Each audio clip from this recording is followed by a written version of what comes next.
Chapter 27:18. The man immediately broke out in a cold sweat and kept quiet. Yes.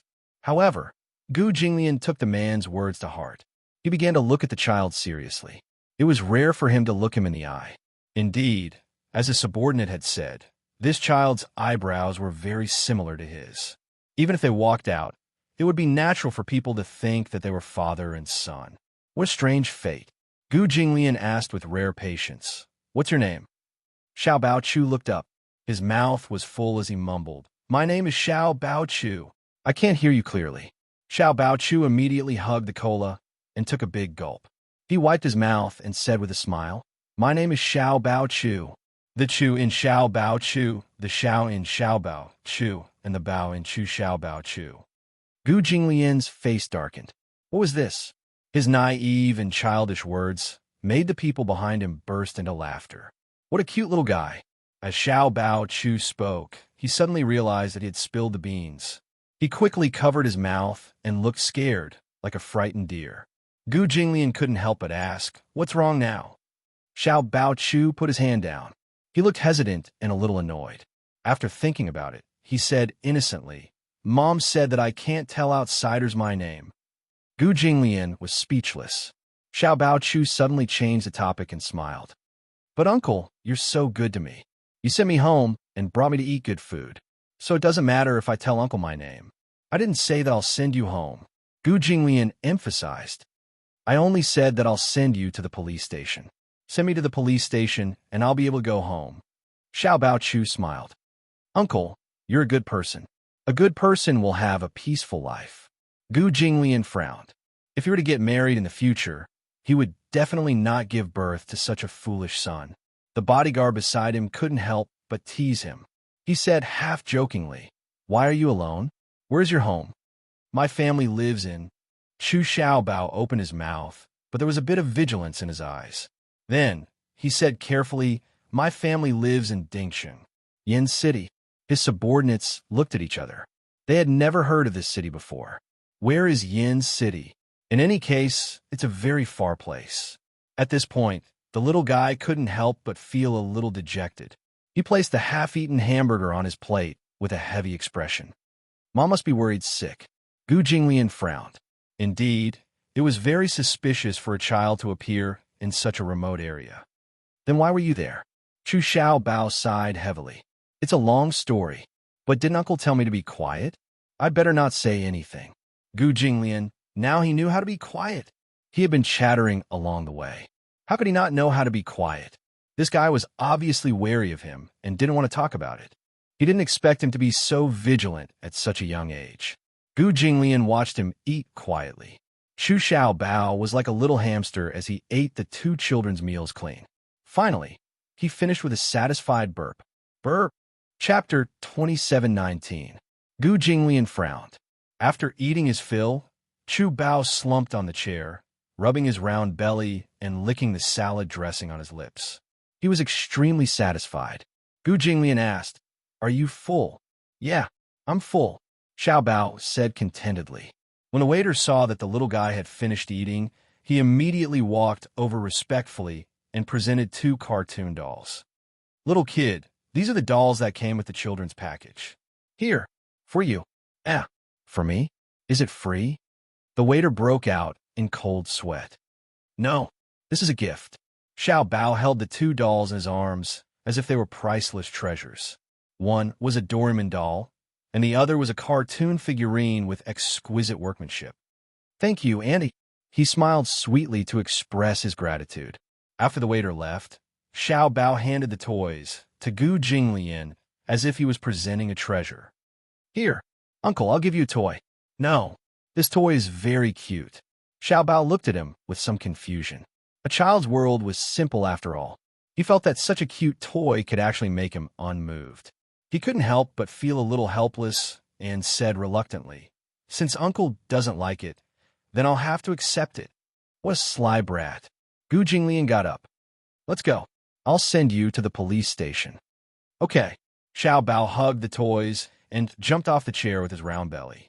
However, he was annoyed to find that he seemed to be too full and couldn't walk properly. In addition, He had walked for the whole day, and his feet were badly bruised. Earlier, he had been thinking about the delicious food, so he didn't have any scruples. Now that he was full, the pain in his feet was even more obvious. Gu Jinglian had just turned around when he felt a heavy weight on his thigh. He looked down coldly and saw Xiao Bao hugging his thigh. He said eagerly, "Uncle, hug." The bodyguards behind him were dumbfounded. This child was really daring. He actually asked for a hug from the boss. "Can't you walk on your own?" Gu Jinglian ignored him. Chu Xiao Bao said pitifully, "I'm so full, I can't walk anymore." However, he said the same words of wisdom again. "Uncle is so gentle. Give me a hug. Good people will have a peaceful life." Gu Jinglian looked at him gloomily.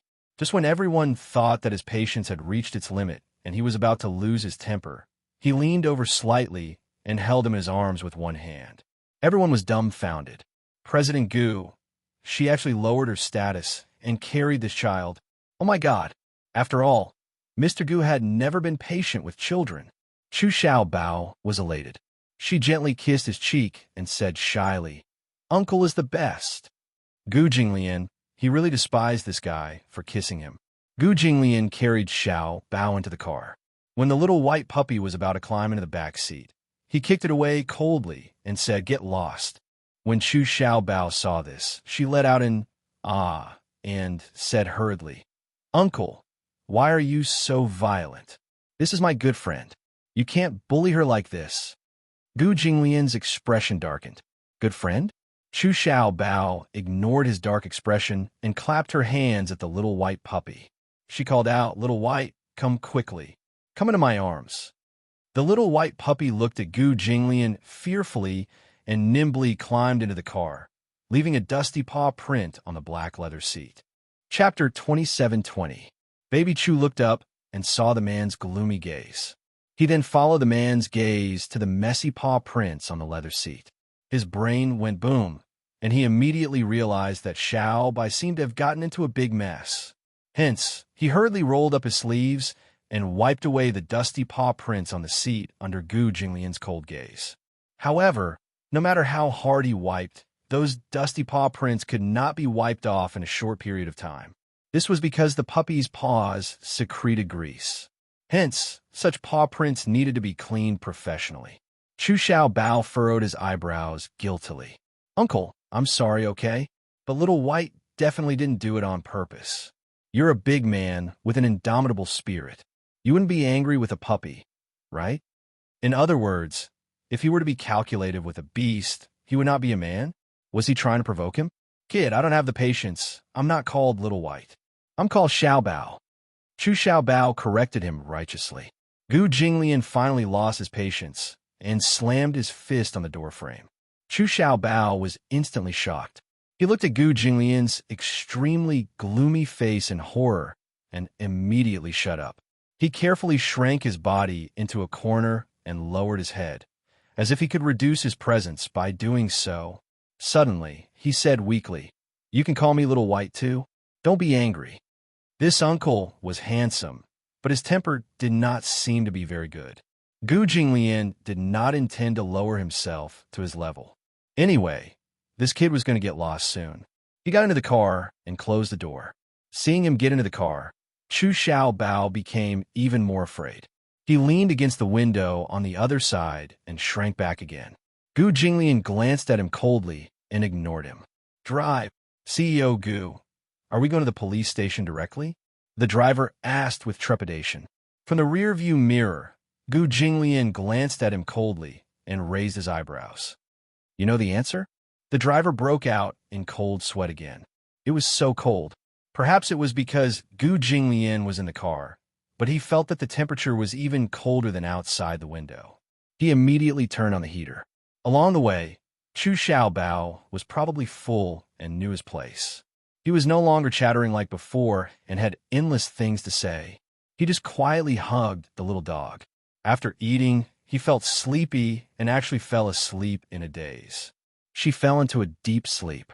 Her body tilted, and she fell into his arms. Gu Jinglian only felt a weight on his leg. When he opened his eyes, he saw that the little fellow's head was naturally resting on his leg. She was resting with a clear conscience. Children have big hearts. No ordinary person would dare to rest their head on his thigh. Gu Jinglian stretched out his hand and was about to move his heavy head away when Chu Xiao Bao mumbled something softly. For a moment, he could not hear clearly what he was mumbling. Perhaps he had fallen asleep and was talking in his sleep. He paused for a moment and seemed to be in a daze.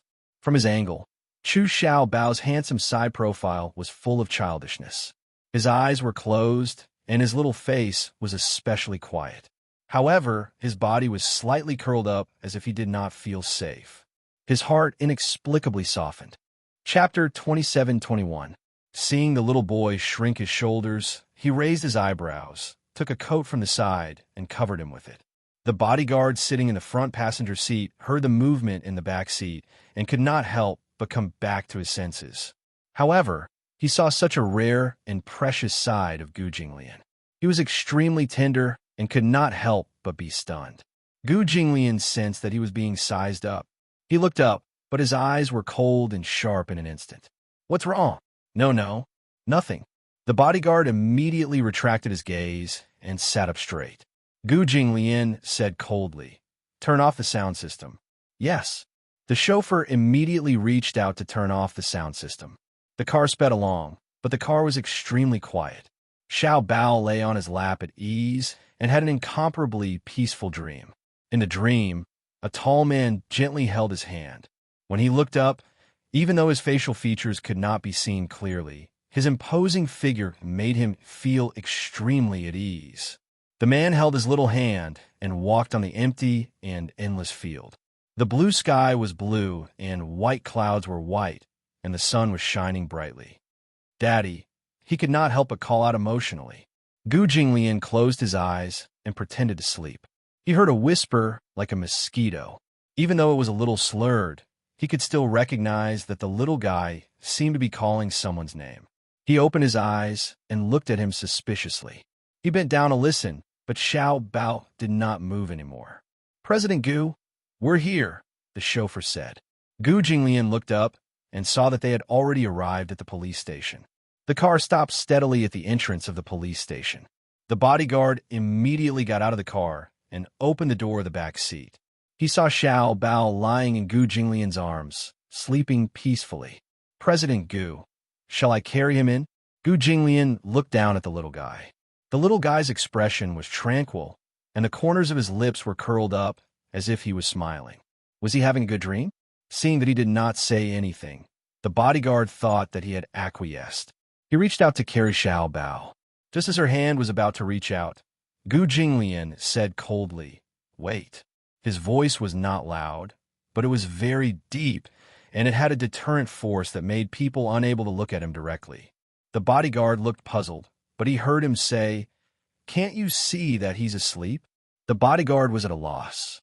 She fell asleep, and then what happened? Didn't he say that he wanted to send the child to the police station? "President Gu, then, do you still want to carry him inside?" He carefully probed and asked for his opinion. Gu Jinglian looked deeply at Xiao Bao and said, "Let him sleep." It was just a few words, but it was somewhat unexpected. The bodyguard was flustered. "Then, tonight, where should we settle him?" "Gu Mansion." "Yes." The bodyguard returned to his seat. Gu Jinglian came back to his senses and realized what he had just said. He was also a little shocked. If it were in the past, no matter what the reason was, he would mercilessly kick the kid out of the car, even if he was asleep at the police station. However, when he looked at the kid's peaceful sleeping face just now, he actually could not bear to disturb him. What the hell? He did not expect that the only exception he would make was for a child. When Song Enya returned home in the morning, she found out from Jiang Qiming that Song Jianjun's men had returned empty-handed because Mu Yinqing's men had taken Meng Qingxue away first, so they did not have a chance to make a move. When she heard the bad news, her body became slightly unsteady and her heart was in a mess. Chapter 27-22. How did this happen? Song Enya was shocked and furious. She grabbed her mother's shoulder and asked, "Does this mean that Mu Yinqing is in Yin City now?" "Yes." Jiang Qiming nodded. "He hasn't returned to the capital yet. According to the news, something happened to Meng Qingxue, and she was sent to the hospital. The hospital? Song Inya was slightly shocked. Then, her lips curled into a strange smile. Could she have had a miscarriage? We don't know about that. Let's hope that's the case. In any case, the child in her stomach can't be kept. Song Inya was slightly stunned and asked uneasily, "What if it's not a miscarriage? Since Mu Yinqing has found her, he'll bring her back. If that happens, we'll be in trouble." Indeed, if Mu Yinqing brings the B*TCH back, it'll be a very troublesome matter. What should we do then? Song Inya was completely flustered. She could not help but resent those two men for being so useless and stupid. In the evening, when Song Zhenghua returned home, Song Inya immediately asked for his opinion. "Dad, how should we get rid of that little vixen Meng Qingxue?" Uncle's men were a step too late. Mu Yinqing has already taken Meng Qingxue away. He was probably the only one in the Song family who was clear-headed and rational right now. Song Zhenghua did not answer her directly. Instead, he asked sternly, "Where exactly did you go when you left the house in a hurry this morning?" Yes, Jiang Qiming also thought of this problem. "I called you for breakfast this morning, but there was no one in the room. Where did you go so early in the morning?" When Song Inya heard this, she stammered, seemingly deliberately avoiding the topic. Song Zhenghua slammed the table and rebuked angrily. "Are you still trying to hide things from us at this point? Or did you do something ridiculous behind our backs again?"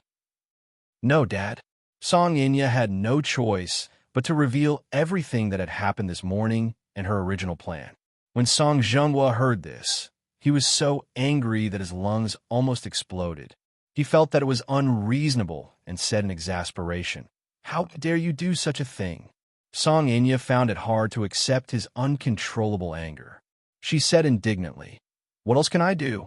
As matters stand, this is the only way I can think of. As long as the child in her womb exists, it will be the greatest threat to me." Song Zhenghua scolded, "But you can't do that. What if Mu Yinqing finds out?" "So what if he finds out?" Despite her stubbornness, she could not help feeling a little guilty. "What you're doing will only make Mu Yinqing hate you more. The relationship between the two of you is like an abyss of suffering. If he knows that you have such a vicious method, he will definitely guard against you in the future. I think your cultivation is still too shallow. Once someone like you marries into a tiger's den, like the Mu family, you will definitely be plotted against."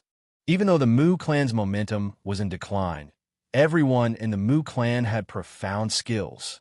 "You can't win. What can I do then?" Song Inya said aggrievedly. "We can't just keep that child, can we?" Chapter 27-23. Song Jing will pause for a moment before continuing. Since he was willing to put down his pride and bring people to look for Meng Qingxue, you should know that this woman is not ordinary in his heart. It can be said that Meng Qingxue's status is much higher than yours. If she had some tricks up her sleeve, even if she didn't marry into the Mu family, she could still suppress you. That be *TC. Song Inya gritted her teeth in anger. "Then what should I do? Since Mu Yinqing wants to bring Meng Qingxue back to the capital, why don't we let her come back? Are we just going to sit back and do nothing and let Mu Yinqing bring Meng Qingxue back to nourish the baby?" Song Inya was puzzled. Song Zheng was sneered and said viciously, "There are thousands of ways to get rid of a child. Why are you in such a hurry? As long as the child isn't born, it's still in your favor." Song Inya turned her head away angrily. Song Jing's tone softened a little as he sighed. "Your brother has no future in life after that accident. As for Inshi, she's still too young and insensible. In the entire Song family, I'm counting on you. Dad." Song Inya's eyes reddened. "I feel that this is the worst kind of life. Who do you think is to blame now that things have come to this?" At the mention of this, Song Zhenghua was furious. "You clearly have such a good hand, but you brought this upon yourself. Back then, I advised you to let go of Muyaja, but you refused to listen. Song Inya knew that she was in the wrong. "In the future, listen to me. Don't be stubborn and act rashly. I won't harm you. You're still young. Don't be stupid in the future." Song Inya gritted her teeth and suddenly said, I understand." The night was dark and the wind was biting cold. In the ward of Yinqing First Hospital, Chuho stood in front of the window with a cold and solemn expression. However, although he looked calm on the surface, the uneasiness in his heart was growing. She was a very calm person. Even if she encountered great danger, she would still be able to maintain her composure. However, after Xiao Bao went missing, she started to panic. However, compared to ordinary mothers, she did not show hysterical panic, nor did she fall into a state of madness and uneasiness. The worst thing was that when she was pouring water, she had a lot on her mind and accidentally spilled the water on the ground. It wasn't that she wasn't anxious, but she knew that meaningless panic was meaningless. She had to be more rational to keep a clear head. It had been 24 hours since Chu Xiaobao went missing. She didn't report the case because even she couldn't provide any clues. Without any clues, even if she started an investigation, there wouldn't be any progress. In the morning, she rushed to the police station to investigate his whereabouts. However, she found that she didn't even have a clue. Find?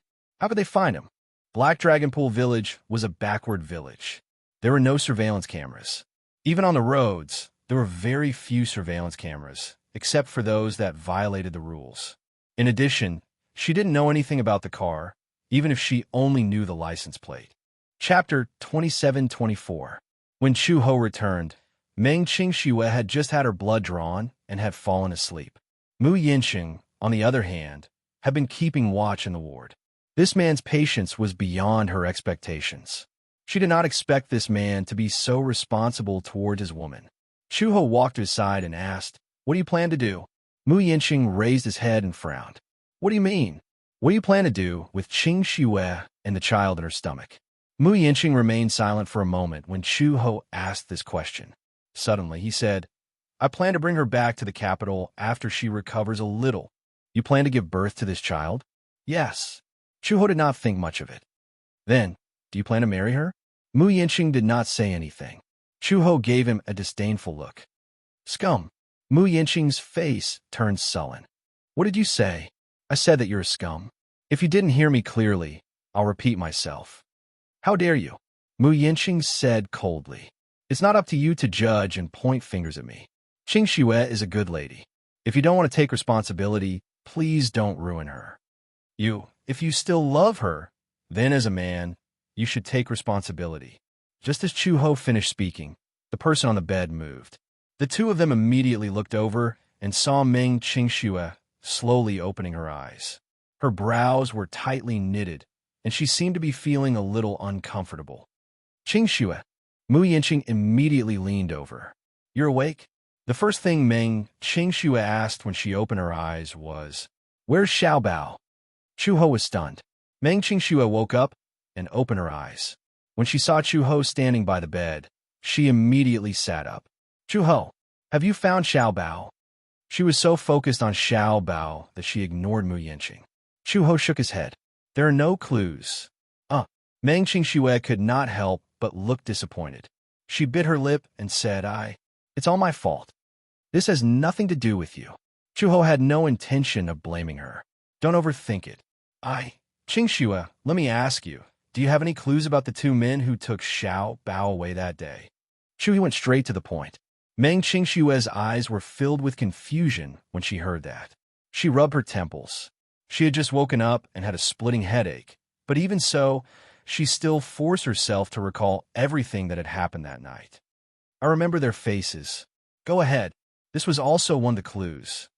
Two men, one man, triangular eyes, flat nose, thick lips, dark skin, not very tall, only a little taller than me. 170 centimeters? Yes. Meng Qingxue nodded heavily. From his accent, he seemed to be from the north. The other man also had a northern accent. His eyebrows were thick, his eyes were a little prominent, his nose was high, and his lips were thin. He gave off a fierce vibe. That day, the two of them were wearing black clothes, and then, Meng Qingxue thought hard again. Suddenly, she thought of something and her eyes lit up. "I remember the license plate of their car. If there's a license plate, can we find them?" "You remember the license plate?" Chu Ho was a little surprised. Hope finally rekindled in his heart. Chapter 27-25. Yes. Although it was dark that night, The lights in the house and the license plate reflected some light. I kept chasing after them, but when I saw that I couldn't catch up, I memorized the license plate. Chuho immediately asked, "What's the license plate?" "Black 87B9L. Okay. Chuho repeated it silently and memorized it. "I'll go to the police station right away and investigate this license plate. Could it be a set of cards?" Mu Yinqing suddenly asked. Chuho said, "It's better to have a clue than not." She picked up her clothes from the clothes rack and was about to walk out of the door when Meng Qingxue rolled out of bed. "Chuho, I'll go with you." "No, you're too weak." Chuho said again, "Stay here and rest. See if you can think of other useful clues." With that, she left in a hurry. Meng Qingxue leaned back against the bed in a daze. From the corner of her eye, she caught sight of Mu Yinqing sitting at the side. Her face turned cold, and she turned her face away. "Qingxue." Mu Yinqing frowned and suddenly asked, "Why did you leave just like that night?" "What else?" Meng Qingxue retorted coldly. "Since there's no hope, shouldn't I just let go? Do you still want me to be like how I was in the past, to compromise and submit to adversity?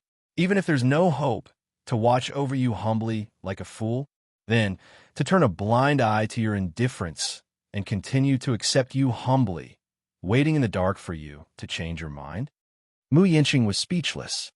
"That night, I originally wanted to put an end to the relationship between you and me," Meng Qingxue said. "I made up my mind and packed my luggage. I called you and wanted you to make a choice. Either we get married and live together, or I leave you and return your freedom to you and me." "Call?" Mu Yinqing said. "I was drunk that night and didn't receive your call." "Yes, you didn't receive my call. It was another woman who did." Meng Qingxue smiled bitterly. "She said that you were at her place and had fallen asleep because you were tired. Was I supposed to foolishly pretend that I didn't know? Then, like those concubines in ancient times, wait for you to come back from another woman's side before pampering me?" Mu Yinqing was suddenly jolted. He remembered that he was at Song Enya's place that night. Could it be that Song Enya had said something to agitate her, causing her to leave in a rage? "What did she say to you?" "I forgot. I don't want to remember it, either." Meng Qingxue appeared very aloof. Mu Yinqing explained, "Nothing happened between us that night. Do you think I'll believe your one-sided story again? When did I lie? What you did is what you did, and what you didn't do is what you didn't do." Meng Qingxue smiled. "Do you dare to swear?"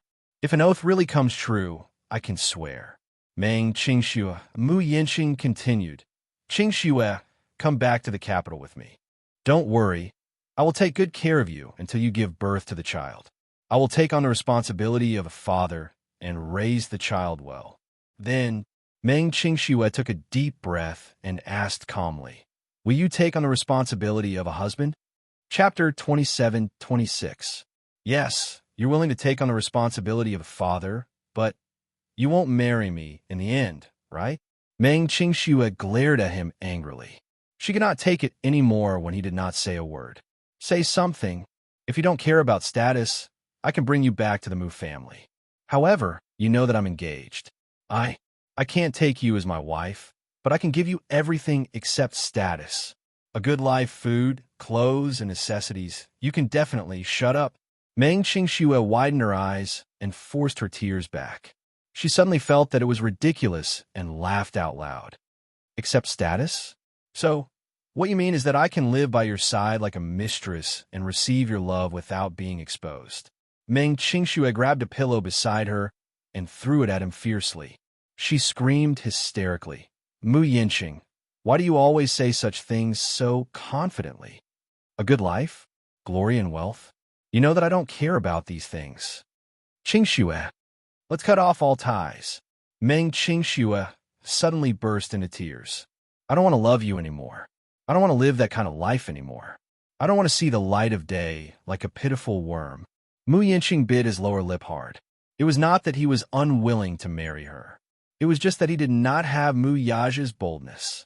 Yes, he loved Qing Shui. Perhaps it was only when he lost her that he realized what kind of person she truly wanted. Meng Qingshue's name had already occupied his heart. If he could, He also wanted to marry her in a grand and glorious manner. However, the Mu family's door was not open to him. He could not marry Meng Qingxue just because he wanted to. The Mu family paid attention to family background. What kind of background did Meng Qingxue have?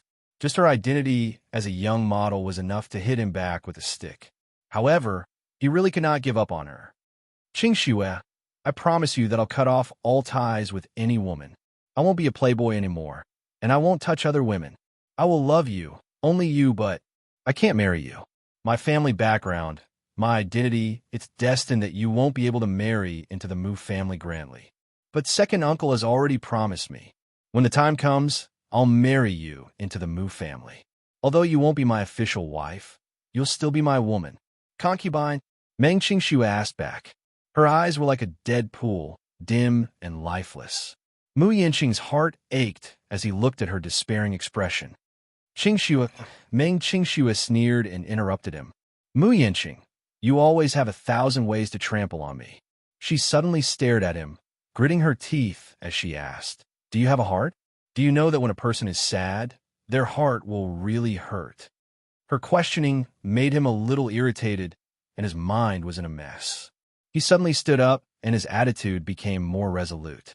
I'll bring you back to the capital. What? I'll give you one night to think about it. Qingxue, you can't live without me, and I can't live without you. With that, he turned around and left the ward.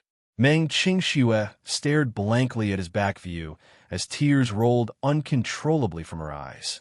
After all, he was that selfish. He had never really cared about her feelings. Chapter 27:27. Chuho took the license plate and went to the police station to investigate. Soon, she found out the whereabouts of the van. After the van left Heilongtan village, it drove from the provincial road to the Jinghan Expressway. It was 6 o'clock in the morning when it finally arrived in the capital. Then, the van drove to a remote area. The next route was from the Jinghan Expressway to Yishan City. After that, there was no further movement. Other than a few violations of the van, there were no other clues. However, such clues were valuable enough. At least the license plate was not fake, and the van matched the clues provided by Meng Qingxue. At least they knew that the van was in the vicinity of Yishan City. However, when Chuho proposed to arrest the suspect, the police officer who was working with her seemed to have some doubts. Chuho, this matter must be reported to the bureau chief. The process of arresting the suspect is very complicated because these funds have to be approved by the bureau chief before the manpower can be mobilized. The problem is that the bureau chief is on a business trip and is not in the station. Even if the proposal is handed to him, the approval process is very complicated, and it may be rejected. This will delay the process for a long time. If you're willing to pay for it yourself, then it's a different story. Pay for it myself? Yes. For example, for the manpower that will be mobilized, you will pay for it. The police station will provide the manpower, and you will pay for it. However, the clues are limited. Even if you bring a large group of people to Yishan City, you may not be able to arrest the suspect. Chuho's face stiffened. Yin City is a small county after all. The annual funding from the provincial bureau is limited. The bureau chief will not approve this proposal. Are you sure that Xiao Bao is really in this van? I'm sure. Chuho seemed to be struggling. I'm also willing to pay for it. How much will it cost? The police officer pondered for a while and made an estimation. Then, he said, a conservative estimate would be 100,000. 100,000? Chuho was a little stunned. Yes. Chuho's face became even more serious. If the suspect changes his target and we rush to Yishan City and return empty-handed, this money will be wasted. Chuho suddenly grabbed his collar and said coldly, This has nothing to do with money.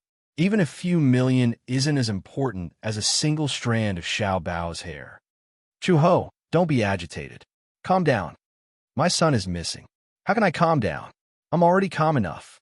Then, if you're willing to pay for an interprovincial arrest at your own expense, I can report to the captain and ask him to dispatch manpower. But I don't have the money. Chuho laughed mockingly. He suddenly felt that such a system was extremely ironic. She clearly grasped Xiao Bao's movements, but she felt powerless.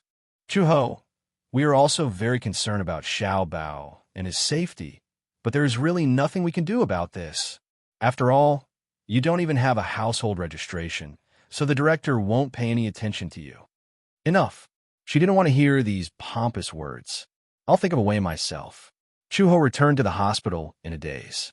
Just as he walked to the door of the ward, he saw Mu Yinqing standing at the door, leaning against the wall and smoking silently. She walked into the ward as if she did not see him. Meng Qingxue saw her return and asked nervously, Chuho, have you found any clues? Chapter 27-28. Meng Qingxue could not help feeling a little disappointed when she saw her expression. What's wrong? The license plate doesn't match? Or, we already know the car's whereabouts. It's a white Baojun 730. Yes, that's right. However, I don't know the model of the car. I only know that it has 7 seats and is very big. However, the back seat has been dismantled and the logo is a horse. After the car drove to the capital, it went to Ishan City. Then, since we've got a lead, shouldn't we be able to arrest the suspect immediately? We need the chief's approval. Meng Qingxue looked puzzled. What do you mean? We're just commoners. The chief won't pay attention to this case at all, even if we have the suspect's whereabouts. An interprovincial arrest requires 100,000 yuan. The annual budget allocated by the provincial bureau is limited. The chief won't use that sum of money for a small fry like me. Besides, I don't have 100,000 yuan at all. Meng Qingxue was stunned and felt a little anxious. Then, are we just going to sit back and do nothing? We clearly have the suspect's whereabouts. Are we just going to sit back and do nothing because of this reason? Qingxue, this society is very cruel. Everything depends on one's background to make a living. You don't have one, so who will pay attention to you? Meng Qingxue was speechless. Chuho said, I'll think of another way. I can help you find a person. Mu Yinqing's calm voice came from behind. Chuho and Meng Qingxue turned their heads in unison, only to see him enter the ward. He said calmly, To me, finding a person is not a difficult task. I can help you. Oh, you're so kind? Chuho did not believe that he would be so kind. Of course, it's not without conditions. Mu Yinqing's gaze suddenly fell on Meng Qingxue. As long as you're willing to return to the capital with me. Chuho raised his eyebrows in disgust. Are you trying to use this as a bargaining chip to threaten Qingxue? How is this a threat? It's just a condition. Mu Yinqing shifted his gaze from Chuho to Meng Qingxue. Qingxue, I can help you find the person you're looking for, but the condition is that you must return to the capital with me. Meng Qingxue sneered. Why do you want me to go back to the capital? I can't leave you here alone. Meng Qingxue bit her lips and gripped the bedsheets tightly. After a long silence, she suddenly smiled and nodded gently. All right. Chuho was shocked. Qingxue, don't force yourself. I'm not forcing it. Meng Qingxue smiled. Chuho, it's all right. It's just going back to the capital with him. It's not that harsh of a condition. The most important thing now is to find Xiao Bao. With that, she turned to look at Mu Yinqing. Can you really help me find Xiao Bao? Yes. All right, then. As long as you find Xiao Bao, I'll return to the capital with you. On the other side, the Gu residence. In the spacious bedroom, Xiao Bao lay on the bed with his limbs stretched out. He slept exceptionally soundly through the night without any dreams. He woke up early in the morning. When he opened his eyes, the first rays of the morning sun had just appeared outside the window. He sat up and looked around. The spacious room was designed in an antique Chinese style. Even the furnishings were full of classical charm. It was solemn and elegant, and it was extremely grand. Chapter 27-29. It must have been sent by that kind-hearted uncle, right? He didn't throw him to the police station. He got out of bed and walked out of the bedroom. This was a very large suite. Other than the bedroom, there was a living room, a study, and a large bathroom. Walking into the bathroom, he was pleasantly surprised by the huge bathtub. Wow, it's so big. He mumbled exaggeratedly. The little white dog, who had been resting in the living room, immediately ran overexcitedly. It circled around him and stuck out its tongue. Woof woof. The sound was crisp. Chu Xiao Bao picked it up and rubbed its little head, only to find that someone had given the little white dog a bath.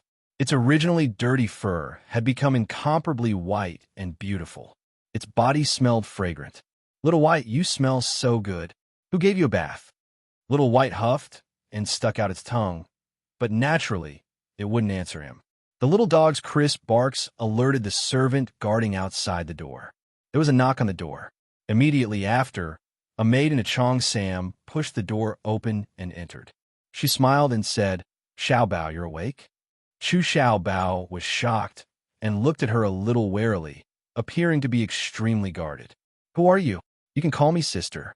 The maid squatted down gently in front of him and said gently, "I'll give you a bath, okay? I wanted to give you a bath last night, but Master saw that you were asleep, so he told us not to wake you up." I can bathe myself.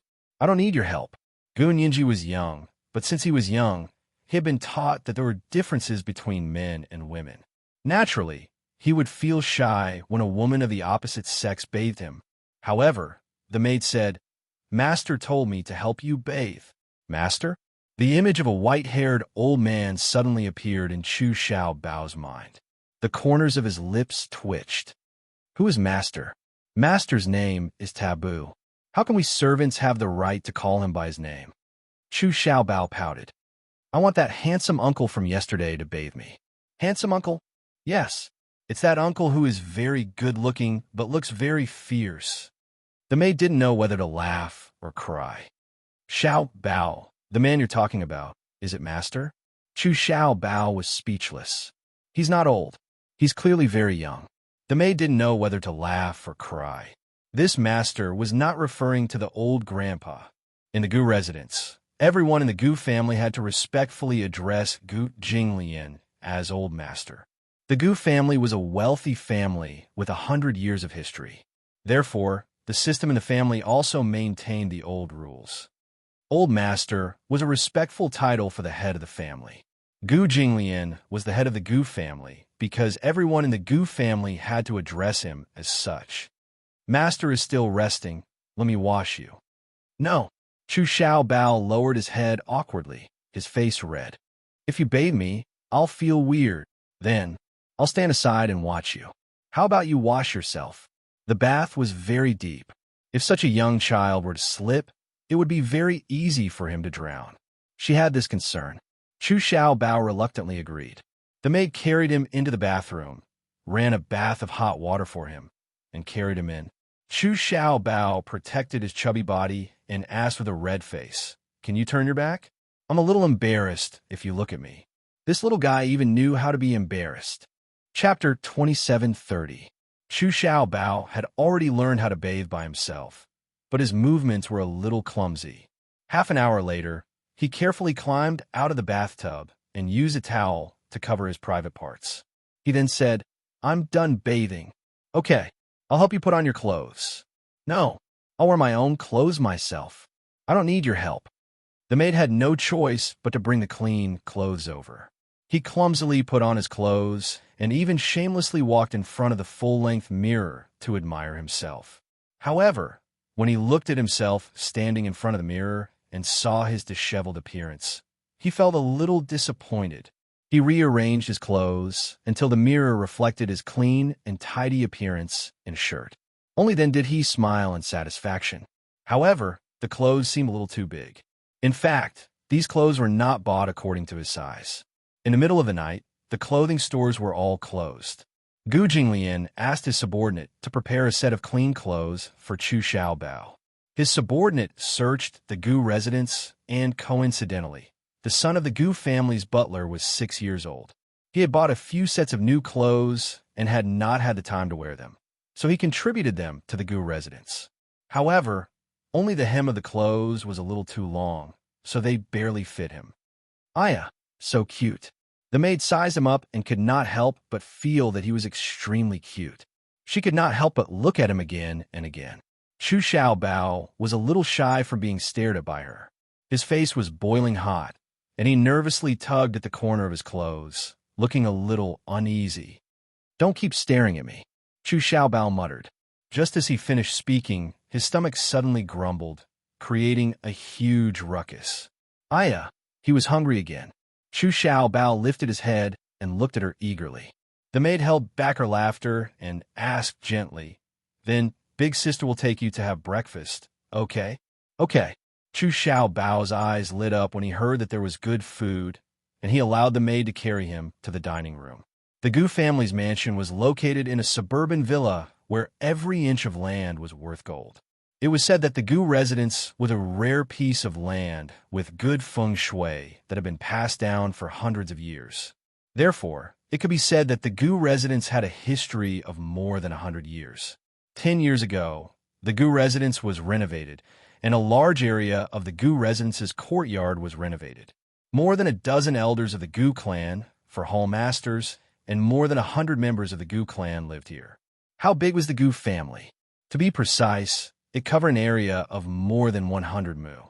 Among them, 60 to 70 mu were manicured courtyards and gardens, close to 150 bedrooms. It was located in the north and faced the south. On the east side was a side door for servants to enter and exit. In addition, there were 5 secret doors. A majestic stone lion was placed in front of the gate to suppress evil. There were nails on the door, 9 in length and 9 in length, a beast-headed door ring, and totems of tortoises, snakes, lions, tigers, and phoenixes. After entering through the main door, there was a wall photo, which was a screen. There were marble, jade, and also redwood carvings of birds and beasts. After the wall photo, there was the courtyard. There were artificial mountains and flowing water, pavilions, terraces, and long corridors with 9 bends and 18 bends. Most of them were where the servants lived. The men lived on the left, and the women lived on the right. Further in, there was a stable on the left, and a kitchen, laundry room, and other utility rooms on the right. After the courtyard, there was the main hall. There was an offering table, and chairs. Behind the main hall was the master's living quarters. Between the main hall and the living quarters was a long corridor. On both sides of the corridor was a large pond and a garden. There were many beautiful red carps in the pond. Chapter 2731. Why was this place so big? The palaces he saw on TV were nothing more than this. Moreover, walking through the courtyard, there were bodyguards in suits standing at the door and hall, as well as servants wearing cheongsams. He didn't know that this handsome uncle was from a wealthy family. When he finally walked from the guest room to the dining room, Chu Xiaobao was so tired that he slumped on the chair. He was so tired that his eyes lost focus as he stared blankly at the antique wooden ceiling. He couldn't help but feel a little empty. "Are you tired?" The guest room is indeed a little far from the dining room, but just treat it as a morning exercise, the maid said with a smile. "This place is really big." Chu Xiaobao panted slightly and said, "I'm even hungrier after walking all the way here. What do you want to eat? I'll ask the kitchen to make it for you." "I like to eat noodles," Chu Xiaobao said carefully. "Okay. Is red soup noodles okay?" "Okay." The maid entered the kitchen. Taking advantage of her absence, Chu Xiaobao began to look around curiously, looking at every decoration in the dining room. The dining room was very big, with a strong New Chinese style. The tables and chairs were made of high-quality red sandalwood, and it was the most expensive red leaf sandalwood. Ordinary people might not think much of it, but red leaf sandalwood was expensive in the world, even if it was a string of beads. The Gu family was rich enough to polish it into furniture, cabinets, screens, and reliefs. Red sandalwood was also known as Hainan pearwood. Whether it was hardness, softness, or fineness, it was superior. From a medicinal point of view, it was Hainan Wangwali. It had a fragrance that could adjust the environment. Therefore, as soon as he stepped in, Chu Xiaobao smelled a faint fragrance that refreshed the heart. The ceiling was made of black rosewood from Laos. Authentic black rosewood was sold for 6 figures per ton in the market. Authentic black rosewood from Laos was the best. The black rosewood here was also called big leaf red sandalwood. In fact, it was originally called big leaf red sandalwood, but later came out of the national standard. In the national standard, big leaf red sandalwood was called black rosewood, so now the standard name was black rosewood. It was very expensive. The Gu family was rich enough to make a large number of hanging ceilings.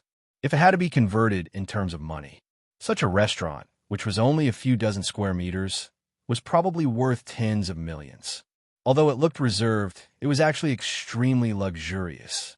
Chu Xiao Bao walked to a shelf and found an extremely beautiful vase. Out of curiosity, he couldn't help but take the vase down and hold it in his arms, touching it with his small hands.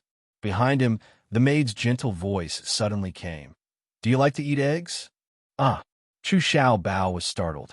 His hand trembled, and he almost dropped the vase. Fortunately, he was nimble enough to catch it. He let out a long sigh and turned around, but his heart still had lingering fear. "Sister, this vase is really beautiful. Is it very expensive?" When a maid saw the vase in his hand, she was slightly startled. Then, she nodded and said, "Yes, it was indeed very expensive. But this is not a vase. This is enamel from the Ming and Qing dynasties, also known as cloisonné. It's an antique." Xiao Bao's hands almost trembled again. Antique cultural relics? He had seen special reports on cultural relics in the Forbidden City on television, so he had a very clear understanding of cultural relics. Cultural relics were priceless. It must be worth a lot of money. He tried to probe. Chapter 2732. If it's put up for auction, it'll start at a few million yuan.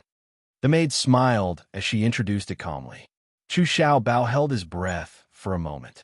He put the enamel back in its original position in trepidation, feeling like he had just survived a disaster. If he hadn't caught it in time just now, would he have to pay for it? But he had seen on TV that those relics were carefully placed in glass cases. No matter how bad it wouldn't be placed so randomly, right? What if an antique vase was placed in the dining room and someone accidentally broke it? Chu Xiao Bao asked with lingering fear. Since this is an antique vase, why is it placed here so casually? Shouldn't it be more particular and be worshipped properly? The maid said disapprovingly, "Old master ordered this antique to be placed here." "Why?" Chu Xiao Bao was even more confused. "Because old master thought it would look good here." What kind of reason was that? This handsome uncle was so rich that he didn't even care about antiques and placed them casually. He didn't feel the pinch, even if they were broken. He was so envious. If he was so rich, he could eat 10 sanding buns every morning. He wouldn't have to worry about saving money for lunch. He could eat and drink as much as he wanted. If he was as rich as this handsome uncle, wouldn't he be able to eat all the delicacies in the world? Forgive him for being so useless. As long as he could eat his fill, wear warm clothes, and have an endless supply of delicious food every day, he would feel very happy. When Gu Jinglian woke up, it was 9 o'clock in the morning. His biological clock was very punctual. It was 9 o'clock in the morning. When the butler brought his clothes over, he couldn't help but ask, "Where's the child from last night?" "Old master, the child woke up very early and is having breakfast in the dining room now." Gu Jinglian raised his eyebrows slightly. However, he heard the butler say, "Old master, what should we do with the child?" Since he was awake and had eaten his fill, it was time to send the little guy away. He had already made an exception to let him stay at the Gu residence last night. Hence, Gu Jinglian instructed, after breakfast, send someone to take him to the police station. "Master, won't you see him again? That child seems to be clamoring to see you." "There's no need for that. It's hard not to feel annoyed when I see it." "Yes, I understand." The butler nodded and retreated. Gu Jinglian held his head lazily and got out of bed. He walked to the living room and sat on the sofa. He took a sip of the tea that the housekeeper had just brewed. He was used to being particular about tea in the morning. He had a bad stomach. Therefore, in the morning, she was used to brewing a cup of black tea. It was warm and very nourishing for the stomach. Gu Jinglian felt relieved when he thought about how he was going to send the child away this morning. His ears finally had some peace and quiet. After Chu Xiao Bao finished his breakfast, he heard the housekeeper say that he was going to be sent to the police station.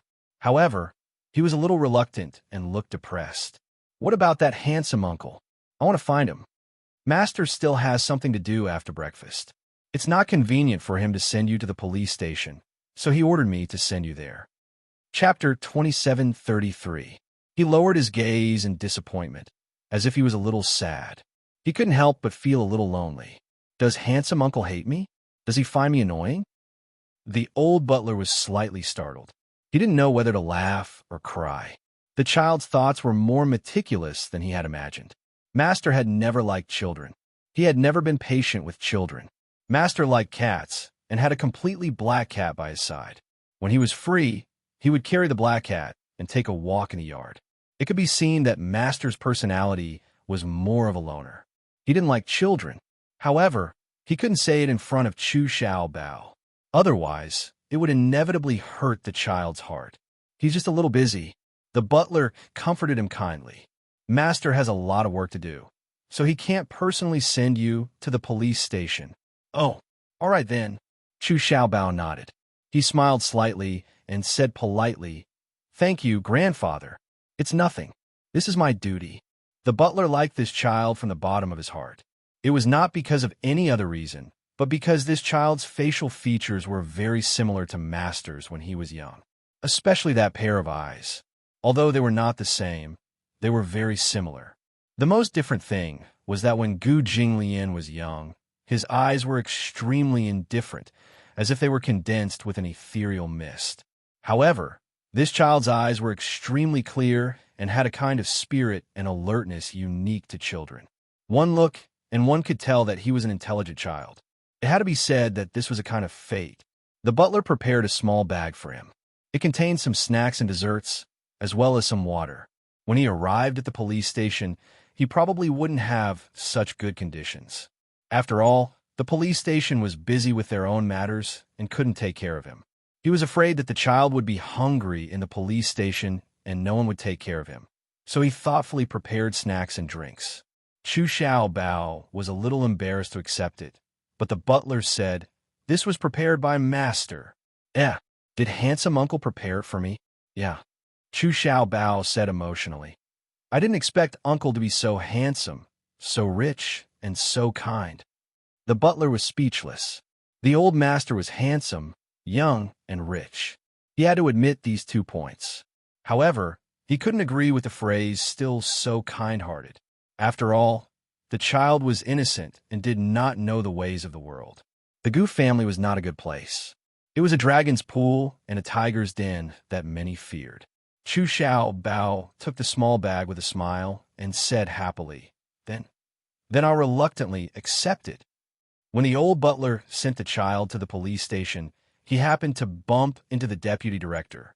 The deputy director and the Gu family had been dealing with each other for many years. After knowing the ins and outs of the matter, he straightforwardly promised to help the child find home. However, after some investigation, according to the clues provided by Xiao Bao and the names of his family members, they were unable to contact Chu Ho, because the internet did not have Chu Ho's household registration information. As for the phone number provided by Xiao Bao, when he called it, he was notified that it was not in service. Chu Xiao Bao stared at the number in confusion for a long time. He didn't know if he had remembered it wrongly, but in his memory, this was the number. Chapter 2734. The deputy bureau chief was also in a dilemma for a moment. He patiently asked if Xiao Bao had remembered wrongly. Xiao Bao scratched his head, and for a moment, he also had some self-doubt. He used to memorize Chui's phone number by heart, but he rarely called her. Usually, he would just stay at home and watch TV if there was nothing important. Chui asked him to memorize her number just in case. However, as time passed, he could not remember the number clearly. When he tried to recite it with difficulty, it was indicated that the number was no longer in service. The deputy bureau chief started from the household registration information, but he could not find any information about Chu Ho. This was natural. Strictly speaking, Chu Ho was a missing person. After being missing for 4 years, the family could apply for the cancellation of the household registration.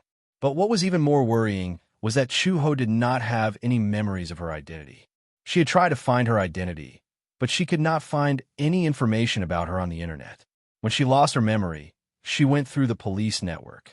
Whether it was DNA comparison, face comparison, or ID card information database, she could not find any information about her past.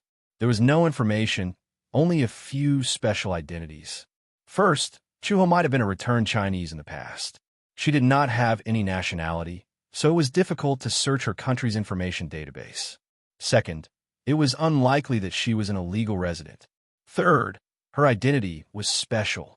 For example, if Chu Ho was a special organization of Juandue, it would be difficult to find her identity information on such a network. This kind of organization had its own information database, and only after leaving the organization would the information be placed in the country's identity database. For example, special agents or black officers. However, Xiaobao did not mention that Chu Ho was a missing person. More importantly, he did not know much about Chu Ho's past.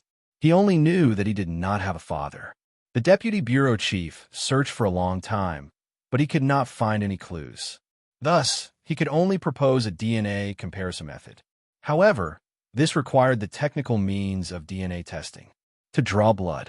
The housekeeper told the little guy about this, and the little guy's face immediately collapsed. Draw blood? The image of a doctor in a white coat holding a huge syringe appeared in Xiao Bao's mind.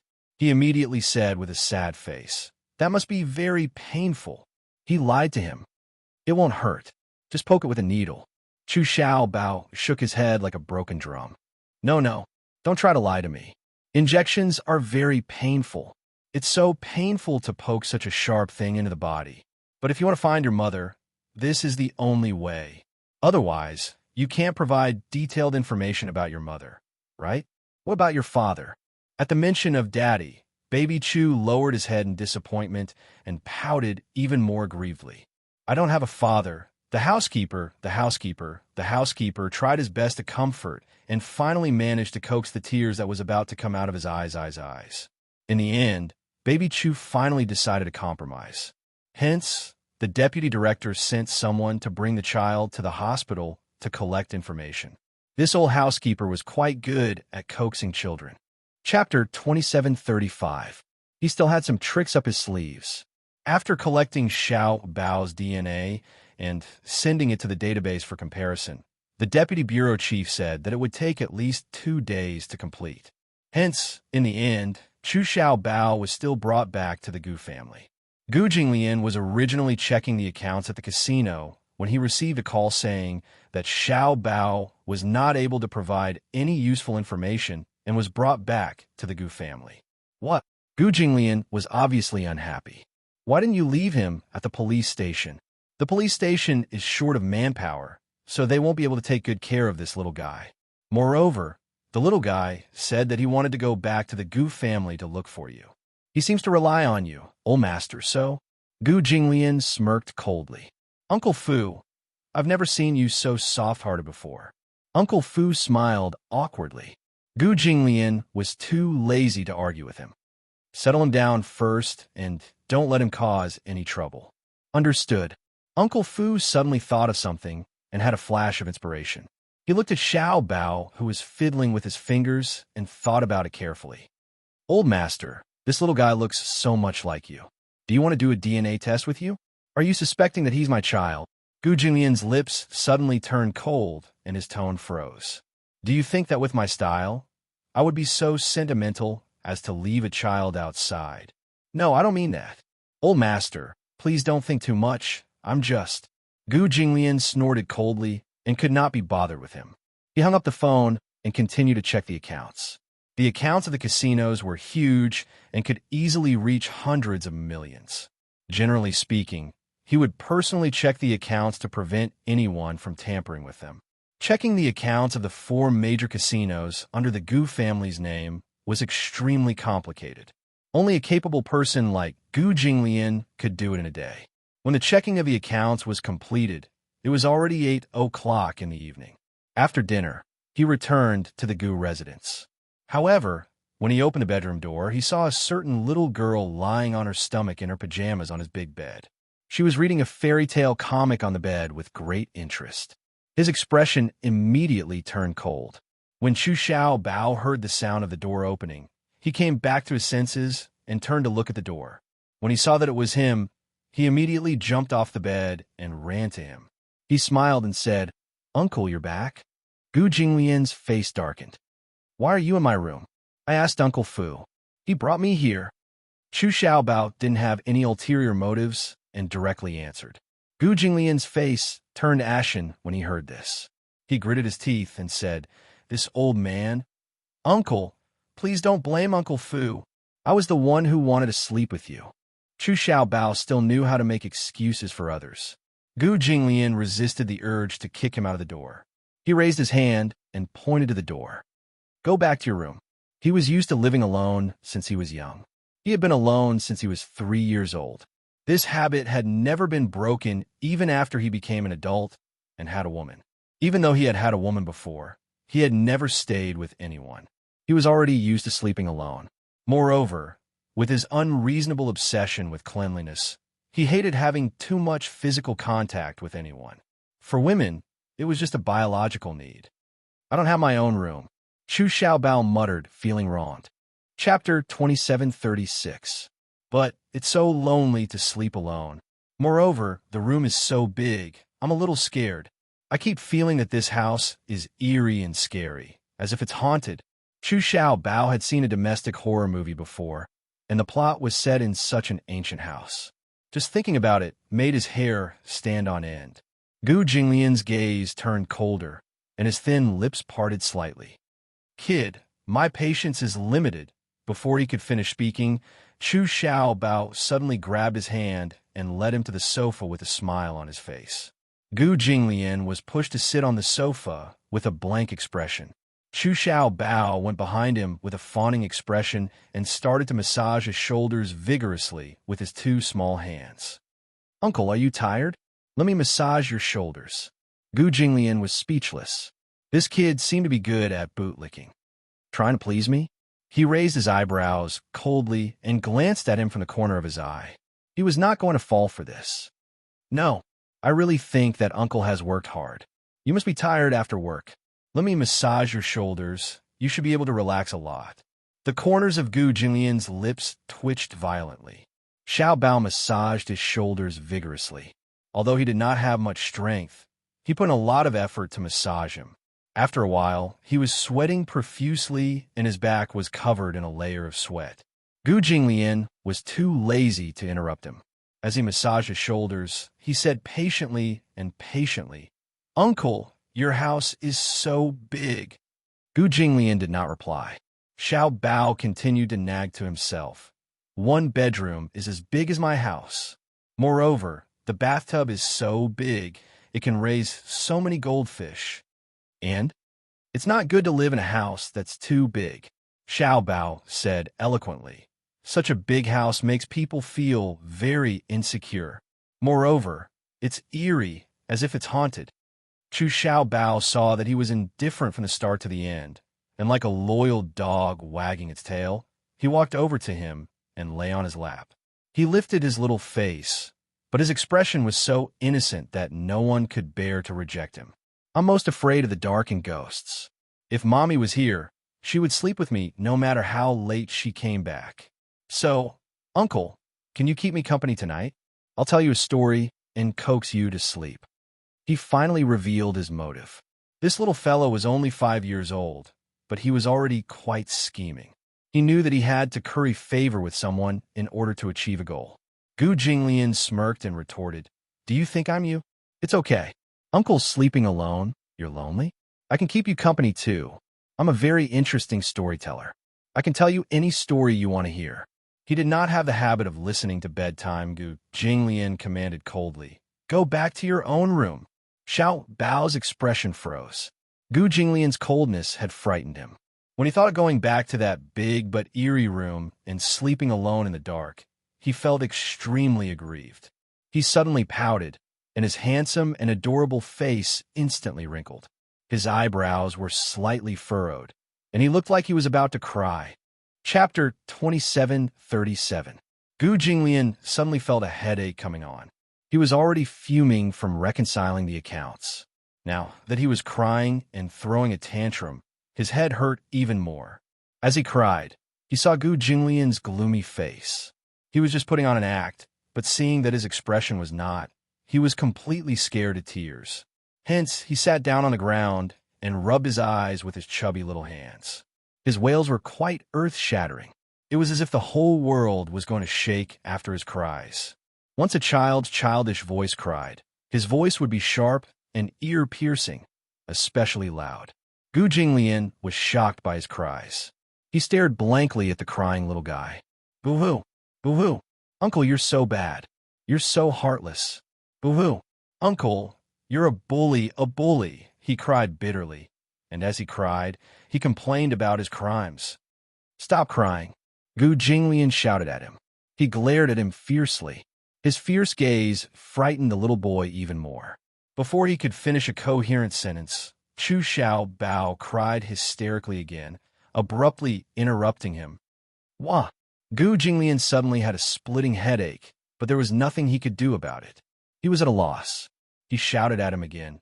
If you cry again, I'll throw you into the pond to feed the fish. Wah! Uncle wants to throw me to feed the fish. Wah! Chu Xiaobao cried even more sadly, as if Gu Jinglian had done something so outrageous that even the heavens could not tolerate it. Gu Jinglian wanted to strangle him. He had never been patient with children, let alone the ability to deal with them. Just hearing Xiao Bao's cries echoing in his ears made him extremely irritated. The fiercer he was, the more Chu Xiao Bao cried. His eyes were red and swollen, and tears kept flowing out of his eyes. Pay attention, they were tears. He did not know where this child got so many tears from. They flowed without stopping. Were his eyes the source of a spring? Gu Jinglian had completely lost his patience. He suddenly stood up and wanted to leave. If this little fellow wanted to stay in this room, he would change rooms. In short, he didn't have the patience to coax this little ancestor. However, just as he stood up, Chu Xiao Bao immediately cried and hugged his thigh, not letting him go. Uncle, don't abandon me. Don't abandon Xiao Bao. Gu Jinglian said coldly. I'm warning you, let go. Uncle, other than my mother, you're the best person to me. Even you don't want me anymore. Gu Jinglian was startled. Chu Xiao Bao's tearful and sorrowful attack left him at a loss for words. Xiao Bao didn't have a father since he was young. Uncle is like Xiao Bao's father. He cares about Xiao Bao and takes care of Xiao Bao. Xiao Bao silently swore in his heart that when he grows up, he will repay Uncle well and take care of him when he's old, and when he's old. This guy was cursing him?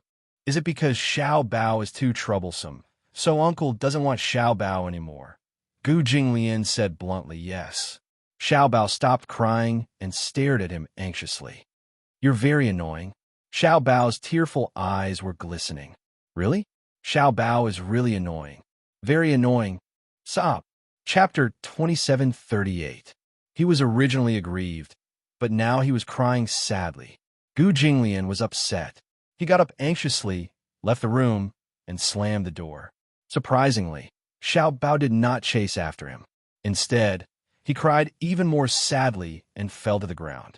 It was as if he had been abandoned by the whole world. He cried with incomparable despair. Gu Jinglian slept in the guest room. The guest room was very small compared to the master bedroom. He liked large rooms. Perhaps it was his personality. He did not like small spaces, just like his ambition that could not be underestimated. Xiao Bao's crying made him full of anger. He went into the shower and took a cold shower. After washing up, he lay on the bed, but he could not fall asleep. Baby Chu's cries reverberated incessantly in her ears. He was completely brainwashed by his crying. He never thought that there would be a child who was not afraid of him at all and liked to stick to him. He never thought that he was fated to be with children. Young children tended to like people who were approachable. However, it was precisely the key word of approachability that he had no contact with. Unfortunately, he met this little brat. No matter how he threw a tantrum, glared at him fiercely, and shouted at him fiercely, he was fearless. Instead, he actually felt sad when he said those heart-wrenching words. Dependence? Why did this child rely on him for no reason? Gu Jinglian closed his eyes, but Xiao Bao's pitiful little face appeared in front of him. He suddenly opened his eyes, and his childish words seemed to echo in his ears. Uncle, I'm scared. I'm scared. You are the person who treats me the best in the world besides my mother. Even you don't want me anymore? This little guy was quite pretentious. Was he still crying? Could it be that because of his unintentional hurtful words, he was so sad that he did not sleep and was still hiding in the room and crying? Another scene appeared in Gu Jinglian's mind. Xiao Bao was trembling under the blanket alone, hiding under the blanket. Because he was afraid of the dark, he was so scared that he did not even dare to breathe loudly and was shivering. Children were all afraid of the dark, ghosts, and demons. He was only 5 years old, so he didn't have any ability to resist these things. What he said just now was indeed very hurtful. After all, she was a child. It was normal for her to be pretentious. Moreover, even if she liked to stick to him, it would only be for a short while. He was a man. Why would he be so calculative with a child? Gu Jinglian was caught in a dilemma. Half an hour later, he appeared at the door of the master bedroom again. He really felt like he was possessed. Gu Jinglian was dressed in his pajamas. He pushed open the bedroom door and thought that he would see the scene that he had imagined. For example, the clingy little brat was tossing and turning in fear under the blanket. However, as soon as he opened the door, the child's innocent laughter immediately rushed into his ears. Ha ha! It was so fun. I want more. Gu Jinglian looked in the direction of the voice and saw Uncle Fu sitting on the bed, holding 100,000 little jokes. Xiao Bao was lying under the blanket, shaking with laughter. There were tears in the corners of her eyes, but they were not tears of sadness or fear. Instead, they were tears of laughter from jokes. Gu Jinglian was speechless. What the hell? Chapter 2739. The child's face and the weather in June could really change so quickly. Uncle Fu heard the commotion at the door and immediately looked up. When he saw that it was him, he immediately stood up and smiled wholeheartedly. Old master, why aren't you asleep yet?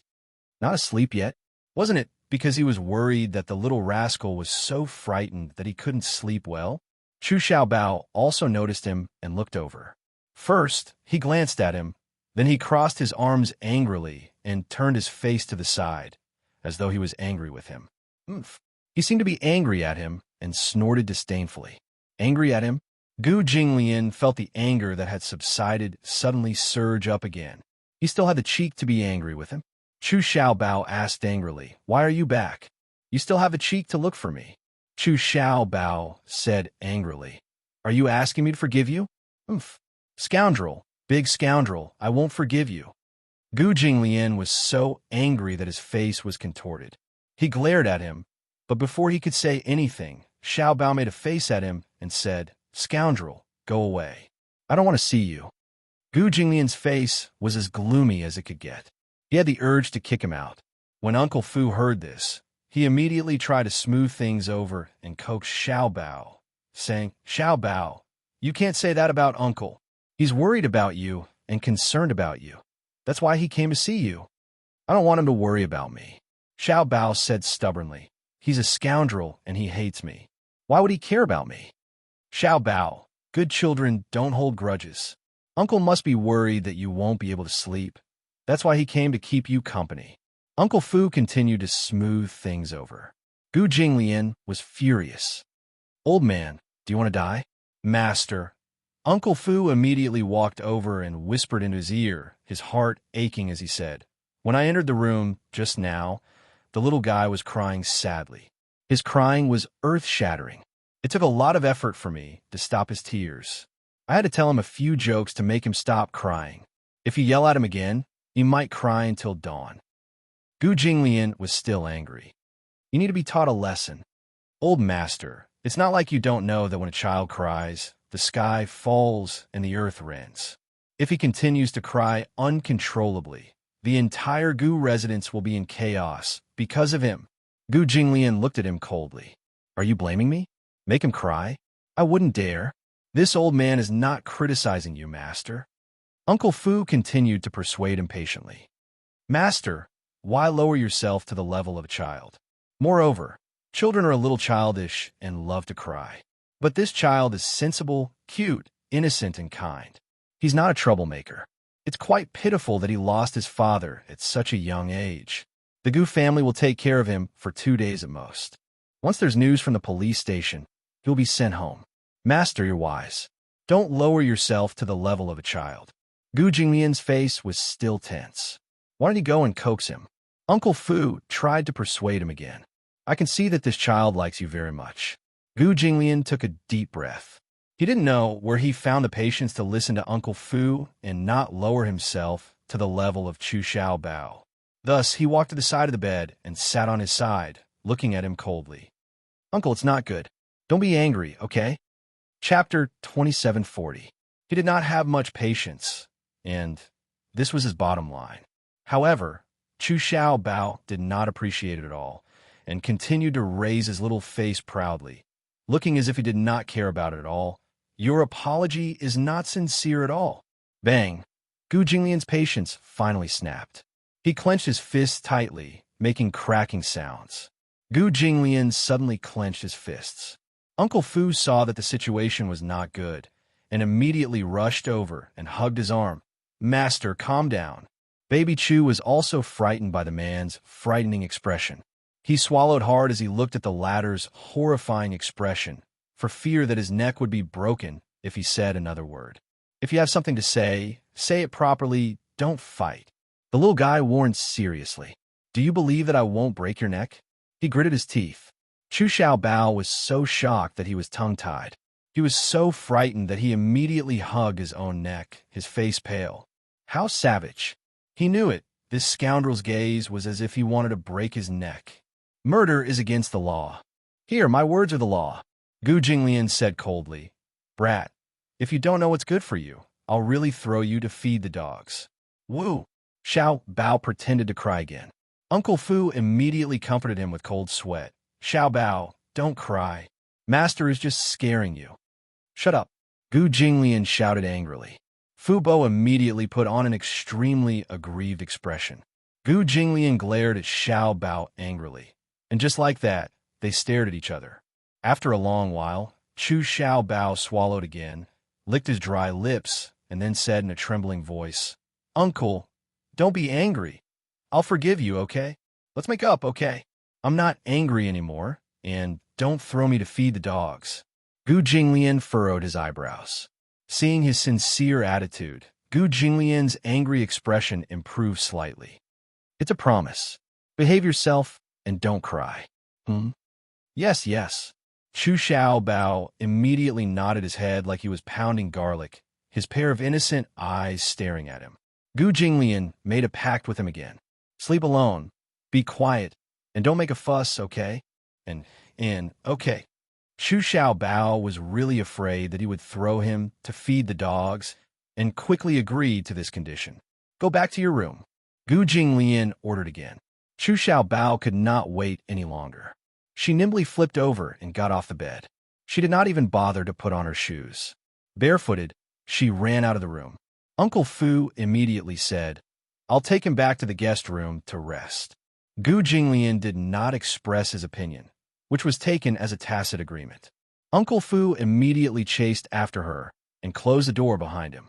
Once the little guy left, the room suddenly became quiet. Gu Jinglian immediately felt comfortable. He lay on the bed, and his ears were finally quiet. But what he did not know was that Xiao Bao was really frightened by him. After returning to the guest room, he hid under the covers. He thought that if he was disobedient and restless, this bad uncle would really wring his neck and throw him to the dogs. He was terrified, so much so that when he returned to the room and hid under the covers, he was so scared that his whole body trembled. His tears and snot wet the pillow. No matter how Uncle Fu coaxed him, it was of no use.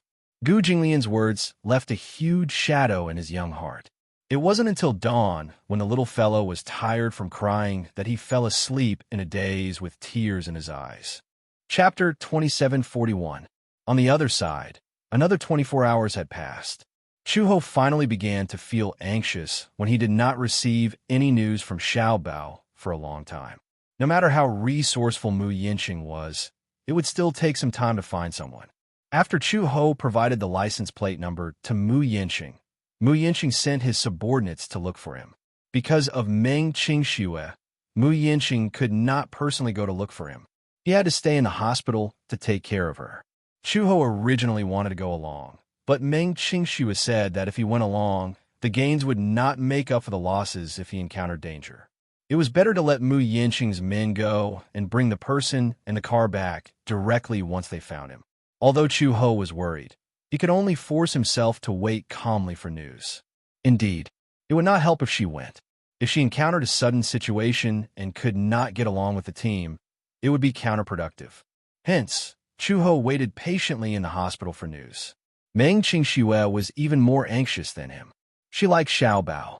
Now that Xiao Bao's whereabouts were unknown, she had a greater responsibility. Even though Chu Ho repeatedly emphasized that Xiao Bao's accident had nothing to do with her. However, Meng Qingxue did not think so. What she was thinking was that, if it were not her, baby Chu would not be implicated in this matter. Meng Qingxue was even more anxious. She did not know how to atone for her sins if Xiao Bao was not found. Just as she was feeling uneasy, finally, at 3:10 a.m., Mu Yinqing received news that the target's car had been found. It was said to be parked at the entrance of a small underground gambling den in Yishan County. Gambling den? Yes. Are you sure, Devan? It's a Baojun 730 MPV. The license plate matches. It should be the person you're looking for. Mu Yinqing ordered expressionlessly. Bring everyone back. Also, take good care of that child. Don't let him get hurt. Do you understand? Yes. Understood. Yishan City was a large city right next to the capital.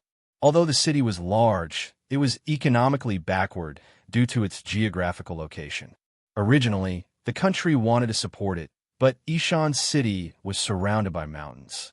If it were to develop into an industrial city, there would be a lot of limitations. Therefore, Yishan City still focused on agriculture. Many young men and women who were born in Yishan City would go to Beijing to work after graduation. Tong'an County was one of Yishan City's counties with relatively good economic development. When Mu Yinqing's men arrived at the scene, they saw the Baojun with the black license plate, 87B9L, parked quietly outside the entrance. These two men were born and raised in Yishan City. One was called Luo Qing, and the other was called Luo Hao. They both came from Luo Village. 2 years ago, they followed a large group of people from the county to work in the capital. In the beginning, they could bring home some money at the end of every year. However, as time passed, they gradually picked up some bad habits in the bustling metropolis. For example, gambling and ice skating. Ice skating was naturally not the kind of ice skating. They were involved in eating, drinking, whoring, and gambling. As time passed, the savings they had accumulated were all squandered. The money they earned from working was not enough to pay off their debts. Thus, when they were at their wits' end, they began to engage in some unclean activities. Chapter 2742.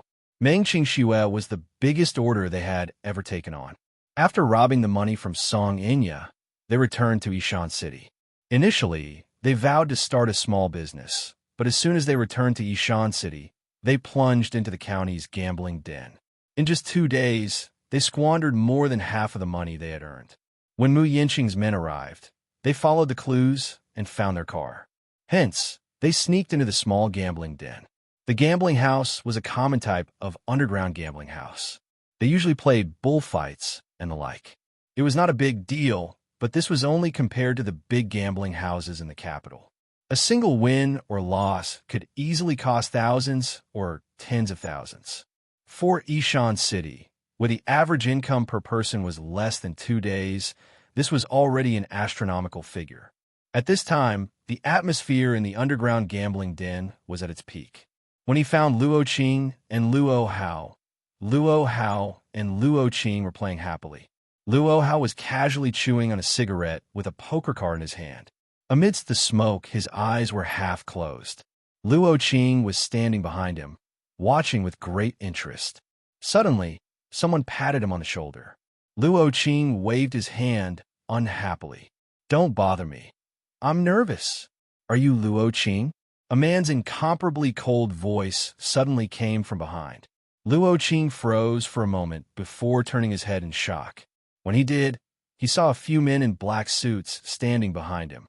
They were tall and sturdy, and their expressions were cold.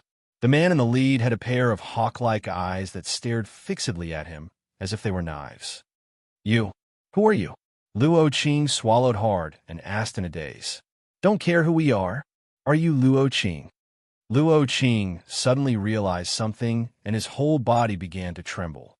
He probably vaguely realized the identity of these people in front of him and staggered a step with a guilty conscience. Unexpectedly, he was also a quick-witted person. He knew that this group of people was coming for him and Luo Hao. So he quickly turned around and ran. Chase after them. Luo Qing ran out the door, quickly unlocked the car, and started it. Seeing that the men in black suits were about to catch up, he stepped on the accelerator and wanted to escape. Alas, who would have thought that he would fall into a trap? Did they not know who sent these people? Most of them were soldiers. After careful consideration, they had already guessed that these two people would be restless and want to escape. Hence, they had done something to the car in advance. The forefront and rear tires were ruthlessly punctured. When they stepped on the accelerator, the car suddenly skidded and the tires idled, and they almost flipped over. Luo Qing held on to the steering wheel, drenched in cold sweat, knowing that he could not escape, but he did not dare to get out of the car. The man in the black suit stepped forward and grabbed the handle of the car door. He pulled it, and it was locked from the inside.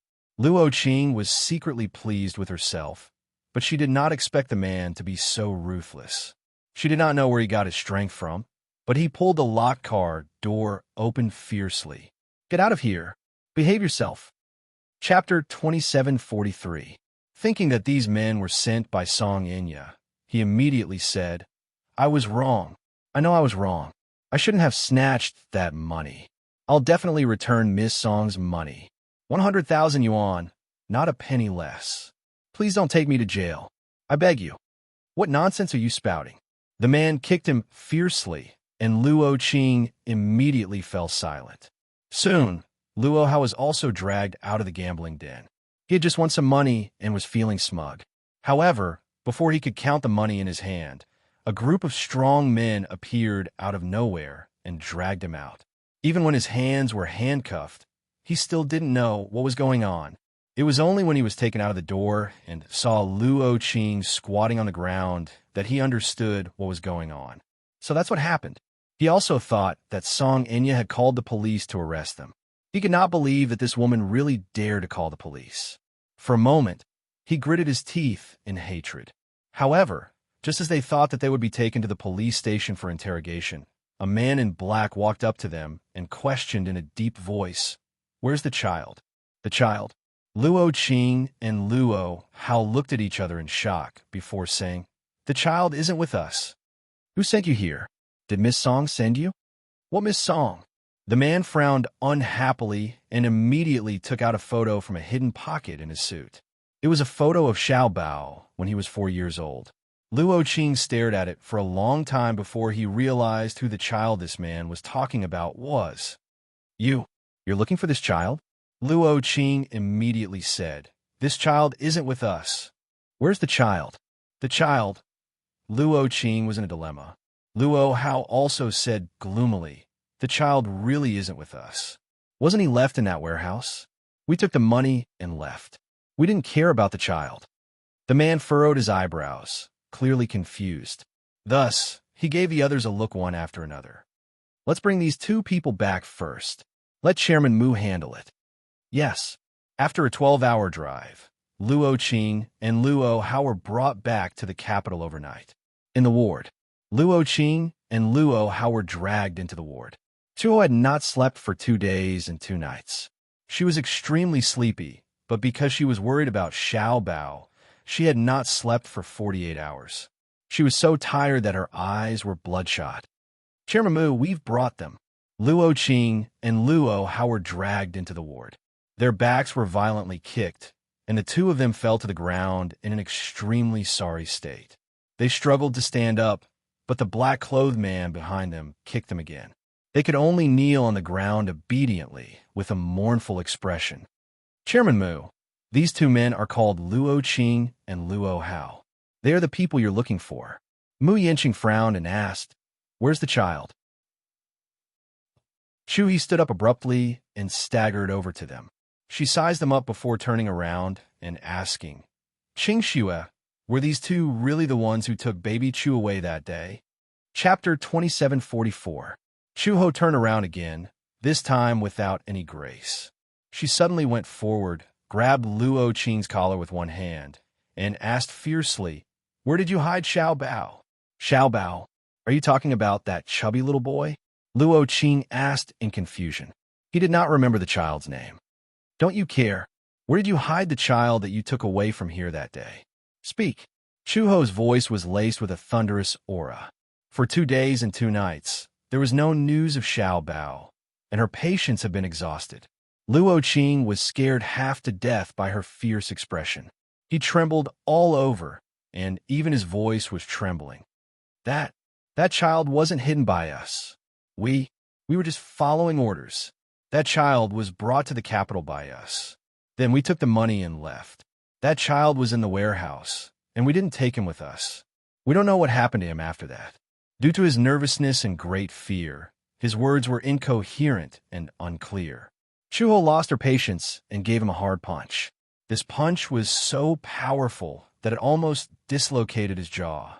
Luo Qing was so scared that his face turned pale, but he did not dare to resist at all. He had never seen a woman with such a terrifying aura.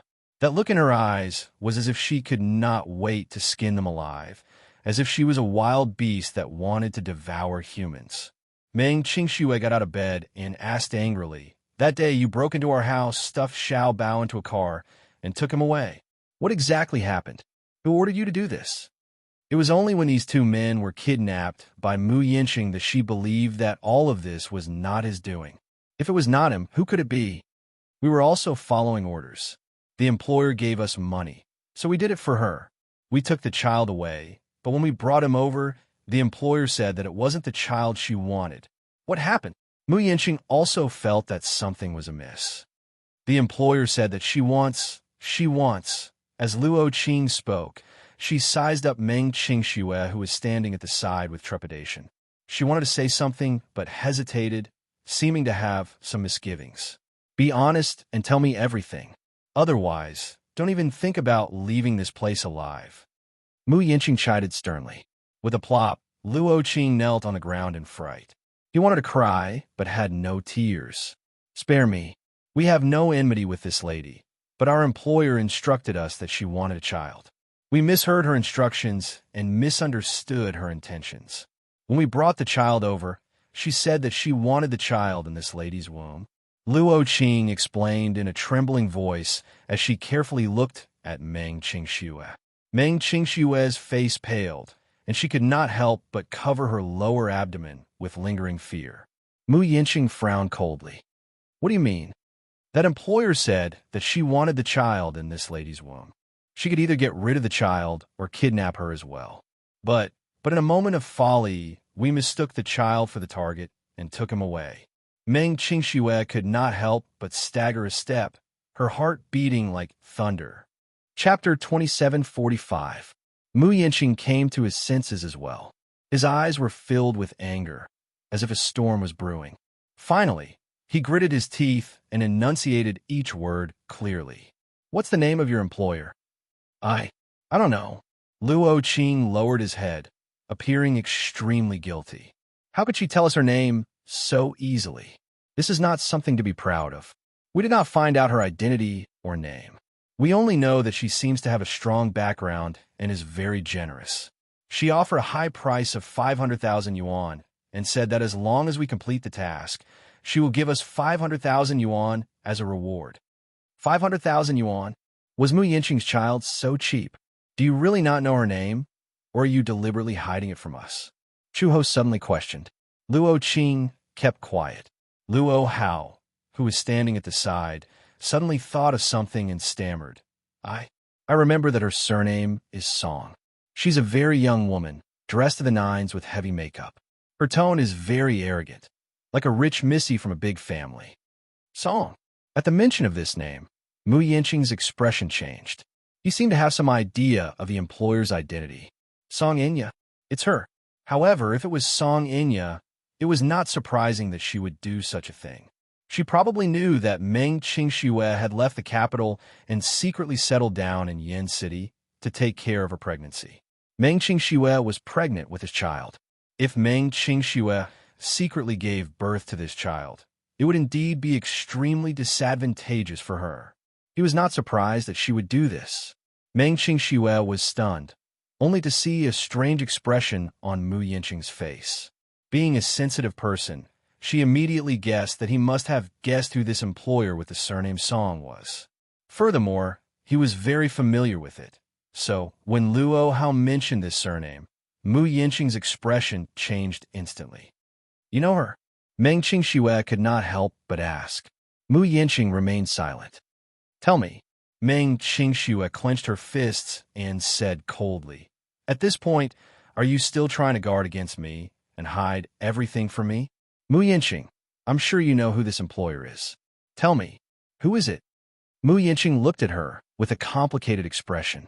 Then, he took a deep breath and said weakly, Song Enya. Song Enya? This name was unfamiliar to Meng Qingxue, and she was puzzled. Mu Yanqing stroked his forehead with a headache and explained, She's my fiancée. Boom! Meng Qingxue's mind went blank at the sound of the explosion. That night, before I left the capital, I called you. Was she the woman who answered the call? Meng Qingxue made a bold guess. Mu Yanqing did not intend to avoid the topic, and merely nodded silently. Huh! Meng Qingxue suddenly found it extremely funny. She laughed coldly and fell on the bed in a daze. For a moment, she felt like laughing and crying at the same time. She wanted to cry because she had almost lost the child in her stomach because of this woman. What was laughable was that he had openly announced Song Enya's fiancée. How ironic. Indeed. What reason did she have not to do so? Chapter 2746. As Mu Yanqing's fiancée and the future young mistress of the Mu family, what reason did this woman, Song Enya, have to let her hide in an unfamiliar corner of the city and secretly give birth to her and Mu Yanqing's flesh and blood? This child was a huge threat to her status. There was no reason for her to let it go. Hence, hiring a hitman to kill her had become a duty-bound action. She wanted to kill the child in her womb before it was born. She wanted to kill it while it was still in the womb. What a vicious woman. What a cruel method. Meng Qingxue sneered. Very well. This woman was so shrewd and scheming that she couldn't help but shudder in fear.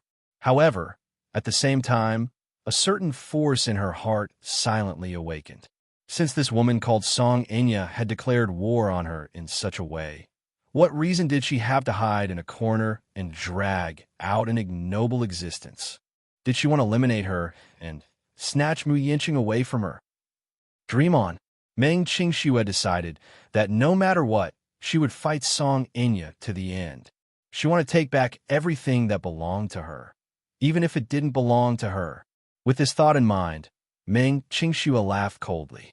Seeing her sneer, Mu Yanqing thought that she had been provoked. Just as he was about to walk over, Meng Qingxue pushed him away fiercely. Looking at Luo Qing and Luo Hao, she questioned fiercely, Where is the child now? Great aunt, we really don't know. After taking the money, we took it that we had completed our mission and left. How could we be in the mood to care about that child? So, you left the child there? Luo Qing did not dare to speak. Where did you take the child? Seeing that they did not say a word, Chu-He suddenly raised her leg and kicked Luo Hao's shoulder fiercely. There was a cracking sound, which seemed to be the sound of a dislocated shoulder joint. Luo Hao immediately clutched his shoulder and fell to the ground. She took a step forward, grabbed him by the collar, and said coldly, If you don't tell me the truth, I won't be merciful anymore. Speak. An abandoned warehouse in the outskirts of the capital. Luo Hao was in so much pain that he howled like a pig being slaughtered. His lips trembled as he said, The location of the transaction is a warehouse in the suburbs. That place used to be a famous industrial area. Later on, it was abandoned. As for the specific coordinates, I really remember them all too clearly. I only remember that there were many abandoned factories there. At that time, the child was left alone in the warehouse. After that, we left. Please spare my life. Please spare my life. Mother asterisk her. Chuho cursed for the first time. He couldn't wait to tear these two men into pieces. I seem to remember a place in the suburbs of Beijing. It used to be a large industrial area. Later, the government wanted to transform it into an ecological park. However, the land was too polluted, so the project was put on hold and it became a deserted place. Mu Yinqing recalled for a moment and had some ideas. Meng Qingxue held his wrist tightly and said anxiously, "Then we will return to the capital tomorrow. The most important thing now is to find Chu Xiaobao as soon as possible. Maybe he's still there." What about you?" he asked out of the blue. Chapter 2747. Meng Qingxue glanced at Chu Ho, then looked deeply at Mu Yinqing before nodding solemnly. "Okay, I'll go back to the capital with you." Mu Yinqing's eyes lit up. "Really? You've changed your mind?" "Yes." Meng Qingxue had already made up her mind to fight Song Inya head-on. Since the latter was pushing her so hard and leaving no room for negotiation, then there was no need for her to hide and show mercy. Mu Yinqing was hers to begin with. She would no longer be weak. Even if she had to resort to unscrupulous means, she would take back what belonged to her. Meng Qingxue clenched her fist tightly and said to Chu Ho, "Chu Ho, no matter what it takes, I must find Xiao Bao. Don't worry." Chu Ho said, "I'll go with you." Mu Yinqing glanced at Meng Qingxue. Seeing that she did not object, he nodded. "Then let's pack up immediately and prepare to return to the capital." "Okay." Ever since Gu Jinglian scolded Xiao Bao that night, Xiao Bao did not like to stick to him, nor did he call him uncle. In the morning, Xiao Bao woke up and stayed in his room alone. Uncle Fu liked him, so he took special care of him and carried a stack of comics for him. Uncle Fu had specially bought this stack of comics. Uncle Fu realized that this child seemed to be especially interested in drawing. No matter how restless he was, once a comic book was placed in front of him, he would immediately calm down. Hence, for the entire morning, Xiao Bao stayed in his room and quietly flipped through the comic books. During lunchtime, a call from the police station came in. On the other end, the deputy chief was holding the DNA report and comparing it with the data obtained from the DNA gene bank. He held the phone in his hand and was confused. He did not beat around the bush and went straight to the point. "Xiao Bao's DNA test results are out. When will you bring him to the police station to find out more about it? Have you found his family members?" "Yes, but I'm a little doubtful about the authenticity of this result. Perhaps there's a mistake with the system. So, is it convenient for you to tell Mr. Gu to come to the police station with Xiao Bao personally? There are some situations that require his presence." Uncle Fu furrowed his brows, nodded, and said solemnly, "I understand." As soon as Gu returned to the Gu residence, Uncle Fu came up to him nervously and briefly explained the matter. "Why do you want me to go?" "That's what the chief said." "President Gu, do you have any plans for the afternoon?" "No," Gu Jinglian said lightly. "I have no patience for that child anymore. You can just send him to the police station." After saying that, he walked around Uncle Fu and walked towards the study. Butler Fu suddenly chased after him carefully and said worriedly, "Mr. Gu, I suspect that the director asked you to go with him personally, not because of any other reason. It's because you have to go." Gu Jinglian sized him up coldly with a strange expression. He asked faintly, "What do you mean by that?" Uncle Fu stammered and seemed to have some concerns. I can't really say, because there's something that I'm not sure about. Anyway, old master, there's nothing wrong with you going along and personally verifying it." Chapter 2748. Uncle Fu could only explain vaguely. "I don't really understand what the deputy bureau chief meant. He only said that there are some things that you need to verify personally. I suspect that the results of the DNA investigation are probably related to you." "Me?" Gu Jinglian curled his lips coldly and his gaze gradually turned cold. "What does it have to do with me?"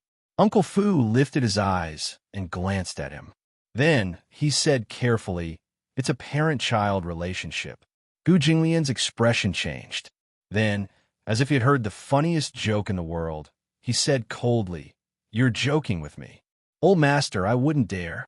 Even if I had eaten a bear's heart and leopard's guts, I would never dare to joke about such things." Uncle Fu felt extremely wronged. He looked like he was about to burst into tears. Gu Jinglian snorted coldly. "That's impossible. How can that little rascal be my son? He's so timid and stupid. My son would definitely not be as stupid as him. Uncle Fu thought to himself, isn't it a little too early for old master to say these words?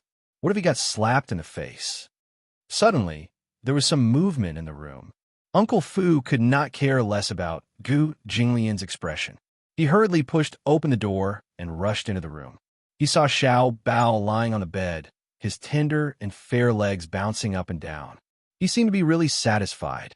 The commotion just now was because his movements were a little too big, and he accidentally swept the finished comic book to the ground. When Uncle Fu carried Xiao Bao out of the room, Chu Xiao Bao was halfway through the comic book. It was an exciting moment when he was abruptly interrupted. He felt extremely wronged. His little face was wrinkled, and he looked like he wanted to cry, but had no tears. However, when Uncle Fu carried him out, the little guy looked up and saw Gu Jinglian leaning against the door with his arms crossed and a cold expression. Especially when the little guy met Gu Jinglian's incomparably cold gaze. His originally stormy little face completely collapsed. He closed his eyes tightly and opened his mouth, letting out a wail. He was so frightened that he started crying loudly. Wah! Gu Jinglian was already in a bad mood. He was even more baffled by the little guy's actions. His face suddenly became gloomy, and as a result, his expression became even more cold and terrifying. Xiao Bao could not help but feel his hair stand on end. He grabbed Uncle Fu's sleeve tightly. Because he was afraid, he finally could not care less about his little stubbornness and started crying loudly and wantonly. I want to go home. Mommy.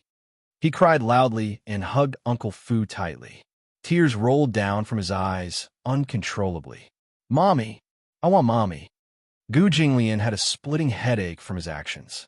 He shouted angrily, "Don't cry." This ferocious cold shout scared Xiao Bao even more. He waved his hands, obviously wanting to stay away from Gu Jinglian, as if he was seeking protection. He stared at Uncle Fu with tears in his eyes, making people feel pity for him. Sob, sob. I want to go home. I don't want this uncle. Xiao Bao, don't cry, okay? Be good. We'll take you to find Mommy. Uncle Fu immediately comforted him. Uncle, carry me, okay? I don't want him. I don't want this uncle. This uncle is so fierce. He'll definitely eat me. Chapter 2749. Even if Uncle doesn't eat me up, he'll break my neck and feed me to the dogs. Boo-hoo. Xiao Bao doesn't want to die. Gu Jinglian's threat from last night was still fresh in his mind. Uncle Fu coaxed him helplessly. Uncle is not a monster. Gu Jinglian was extremely helpless. He finally couldn't take it anymore and sent someone to drive the car over. Then he instructed Uncle Fu, hurry up and send this little guy to the police station. With that said, he went into the study in frustration and slammed the door shut. Uncle Fu couldn't help but shrug nervously at the loud noise. Uncle Fu had no choice but to send Xiao Bao to the police station alone. The car slowly drove into the police station. Uncle Fu carried Xiao Bao out of the car and walked into the police station. The bureau chief had been waiting for him for a long time. He was surprised to see that Gu Jinglian didn't come with him. Where's Mr. Gu? Mr. Gu is very busy. Deputy Bureau Chief, please tell me what you need. The Deputy Bureau Chief frowned and sighed. It's like this. We sent Xiao Bao's DNA to the gene bank for comparison. The results are a complete match with Mr. Gu's. That means this child might be related to Mr. Gu by blood. Might be. We can't rule out the possibility that there's something wrong with the system. So I wanted to invite Mr. Gu along to see if he's willing to cooperate and do a DNA test with Xiao Bao. This way, the results will be more accurate. Uncle Fu lowered his head and glanced at Xiao Bao, who was trembling in his arms. He frowned and suddenly hissed. He seemed to be worried. As if he had gone through a long mental struggle, he suddenly asked cautiously, Mr. Gu isn't here. But for the DNA test, can we use his hair? When he was cleaning the room this morning, he paid special attention to the bed pillow. It took him a lot of effort to find a very short strand of hair on Gu Jinglian's bed. Thus, he collected it. It was not because of any other reason. It was because Xiao Bao and Gu Jinglian looked too similar. In this world, there were no two leaves that were exactly the same, and there were no two people who looked so similar for no reason. They weren't related to each other. But not only were their facial features similar, the unintentional expression between their eyebrows was also 50% similar. He paid special attention to it. Coincidentally, the deputy director had called him in the morning to tell him the results. Uncle Fu felt even more strange in his heart. He increasingly suspected that Xiao Bao and Gu Jinglian were really related by blood. Could it be that he was Master's illegitimate child? Thus, Uncle Fu carefully took out a well-wrapped handkerchief from his pocket. He opened the handkerchief and carefully wrapped a strand of hair in the middle. The deputy bureau chief asked, "Are you sure this strand of hair belongs to President Gu? If you make a mistake, it will affect the results. It can't be wrong. Next, I'll have to trouble the deputy director to examine it." The deputy bureau chief nodded. "It's a small matter. We'll get the results in the afternoon." Then, Uncle Fu immediately asked, "Have you found the child's mother?" No. The deputy bureau chief nodded solemnly. "There are still no results in the DNA database. Anyway, the DNA test will take some time. I'll contact you in the afternoon when the results are out." Chapter 2750. In the car, Xiao Bao sat sullenly in Uncle Fu's arms. He pouted and muttered, "Uncle, that uncle is also very fierce to you. Don't you hate him? Although old Master's temper is a little eccentric, he's very good to me. Although he doesn't show his concern, there are times when he occasionally shows his gentleness." The little guy did not understand what Uncle Fu was saying. He tilted his head with a puzzled expression and blinked his black eyes at him, but he did not understand the adult language. In the little guy's heart, Uncle Fu was a very gentle elder who was good to him and cared about him. In comparison, although that handsome uncle had a beautiful face, he felt that his heart was very black. It turned out that not all bad people were ugly. There were also people like this uncle who, although good-looking, was actually fierce and evil, just like a demon king. In Xiao Bao's ignorant heart, Gu Jinglian's image had already been stamped with a seal of approval, a demon king. If Uncle Fu knew what the little guy was silently criticizing at this moment, he would probably not know whether to laugh or cry. Last night, Meng Qingxue decided to return to the capital with Mu Yanqing. Naturally, Chuho wanted to follow them. After obtaining a precious clue, she naturally wanted to go to the capital personally to find Xiao Bao. Hence, there was no time to even pack her luggage. Anyway, to Meng Qingxue, there was nothing useful, just some personal belongings and daily necessities. These could be bought again when they returned to the capital. Now, that time was of the essence. It was not something that could be measured by these worldly possessions. Meng Qingxue and Mu Yanqing were in the same car. Chuho, on the other hand, was in the other car. She had not slept for 2 days and 2 nights and was extremely tired. Hence, not long after she got into the car and set off, she leaned against the back seat and fell asleep. Where was Meng Qingxue? She was also exhausted. She had been on tenterhooks for 2 to 3 days. Although she closed her eyes to rest, she did not sleep well. After all, she had been trembling in fear and worried about Xiao Bao's whereabouts, so she could not sleep well. Hence, after getting into the car, she leaned on Mu Yanqing's shoulder and closed her eyes to rest. After a while, she fell into a deep sleep. Feeling the weight on his shoulders, Mu Yanqing tilted his head to look at her before lowering his gaze to her flat stomach. He did not know if it was because she was too skinny, but her lower abdomen still looked flat and did not show any signs of bulging. She was probably too thin. He remembered that when his sister was pregnant, her belly was already slightly swollen at 3 months. What about Qingxue? There were no signs of pregnancy. And Qingxue? He glanced at her and saw that she was sleeping peacefully. He lowered his eyes and unexpectedly reached out his large palm. His warm palm gently pressed against her lower abdomen. His movements were extremely gentle, as if he was afraid that if his movements were too big, it would disturb the little life that was still sleeping in her stomach. Even through the belly, he couldn't sense any signs of life. She was more than 3 months pregnant, so there shouldn't be any fetal movements, right? He often saw men who were excited to become expectant fathers and excitedly press their hands against their bellies to listen to the fetal movements. He felt that it was ridiculous. Chapter 2751. It should be laughable, right? However, the birth of a life could indeed change a man's mentality to a great extent. Initially, when he learned about the birth of the little life, he was at a loss and even a little suspicious. One had to know that he had always taken good contraceptive measures. He rarely let her take pills. It was not that he had never had sex with other women, but usually after having sex, he would urge his women to take the morning after pill. After all, there were many women who wanted to carry his child. Naturally, he would not let any fish escape the net. However, when it came to Meng Qingxue, he was more proactive. Usually, he would take the initiative to take precautions. Sometimes, when he really could not help himself and was not prepared beforehand, he would let her make up for it afterward. However, it was also very rare. After all, he knew that it was not good for a woman's health to take such pills. However, when he found out that she had a child with him, he found it hard to accept at first. He was not ready to be a father yet. A man in his 20s was still very playful. Especially at this critical juncture where the Mu group was in a crisis, he felt even more repulsed. Gradually, however, it was only after Meng Qingxue left that he came to realize that he had developed so many feelings for her that he should not have. He actually had great expectations for the little life in her stomach. He actually did something that he used to think was the stupidest thing. For example, Mu Yinxing carefully held her head, bent down slightly, and gently pressed his ear to her lower abdomen. However, after listening for a while, he did not hear anything special. There shouldn't be any fetal movement in 3 months, right? Mu Yinxing furrowed his brows and muttered to himself.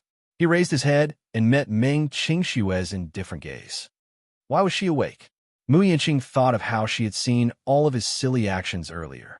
Feeling embarrassed, he could not help fidgeting uneasily in his seat. What did she wake up? Wasn't she asleep? Then did she see everything he did just now? Mu Yinxing bit his lip speechlessly. Meng Qingxue could not help but ask him, "What are you doing?" Ahem. Mu Yinxing furrowed his brows and pretended to be calm. Picking things up, Meng Qingxue smiled and asked, "Why are your ears on my stomach when you're picking things up?" Mu Yinxing was even more at a loss for words. Meng Qingxue suddenly said, "It's still early. I can't hear any fetal movements." Mu Yinxing did not bother to hide it anymore. He cleared his throat awkwardly as his cheeks turned unnaturally red. At this moment, his phone suddenly rang. Mu Yinxing was stunned for a moment. He picked up his phone and saw a string of numbers flashing on the screen. The number was not saved, but from the last digit, he knew that it was Song Enya's number. He did not make any special remarks. Mu Yinxing stared at the number in a daze.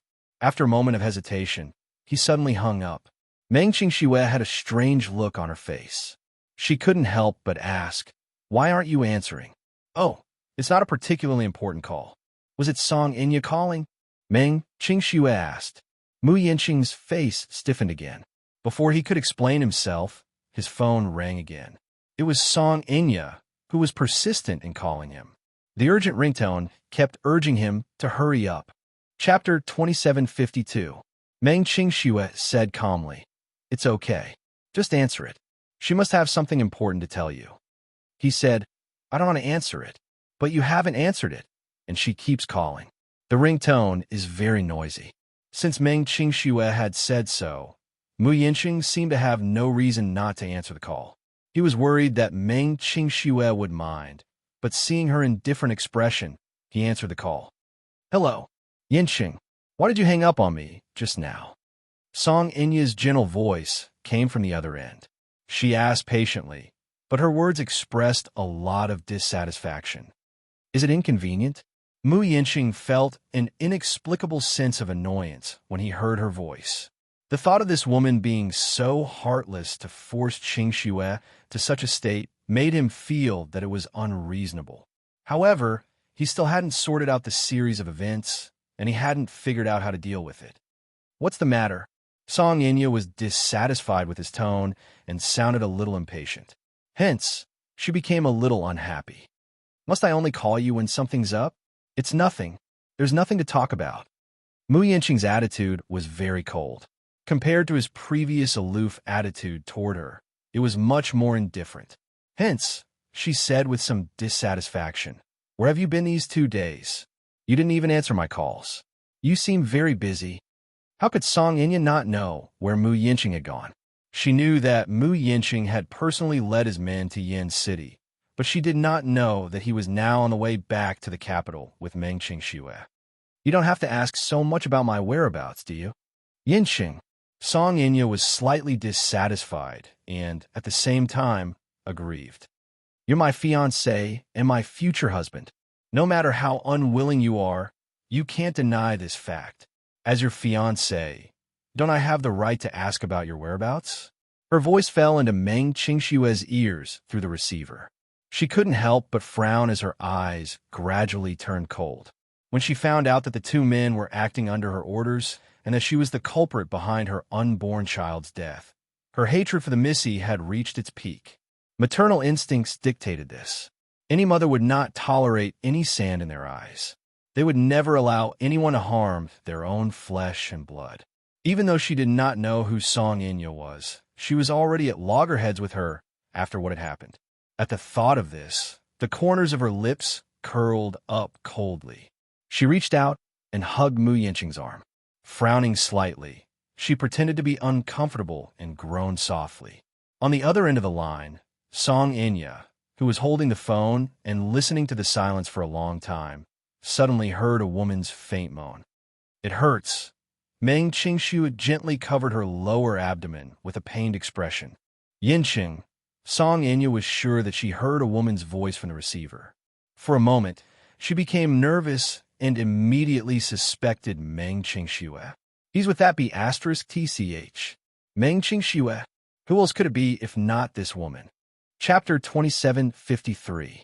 Don't tell me that he's bringing Meng Qingshu back to the capital to nurse her pregnancy? At the thought of this possibility, an inexplicable fire ignited in her heart as she felt a great sense of crisis. Mu Yinqing, did you hear what I said? At this moment, Mu Yinqing was a little alarmed by Meng Qingshue's weak moans of pain. However, Song Inya's stern voice on the other end of the phone made him lose his patience, and he could not help but sound a little anxious. What? Mu Yinqing, who's that woman beside you? Song Inya asked aggressively. Are you questioning me? Mu Yinqing retorted expressionlessly. It's none of your business who I'm with, right? Mind your own business and don't worry about me. With that, he looked at her worriedly. Seeing her pale face, his eyes suddenly became a little flustered. What's the matter? It hurts. Meng Qingshue's voice was more like an invisible provocation. Although it was very weak, it was still brazenly provoking Song Inya's brain. There was no need to think about who had made that sound. She could even tell that Meng Qingshu was deliberately diverting Mu Yinqing's attention while blatantly provoking her through the phone. This Meng Qingshu must know who called Mu Yinqing, so she's provoking me so arrogantly. D***. Mu Yinqing. Song Inya was so angry that the veins on her forehead were throbbing. I'm busy now, Mu Yinqing said coldly and hung up the phone. Song Inya held the phone in a daze. When she heard the busy tone from the other end, the corners of her eyes twitched violently. She was so angry that she actually smashed the phone on the ground. B***TCH. She cursed angrily.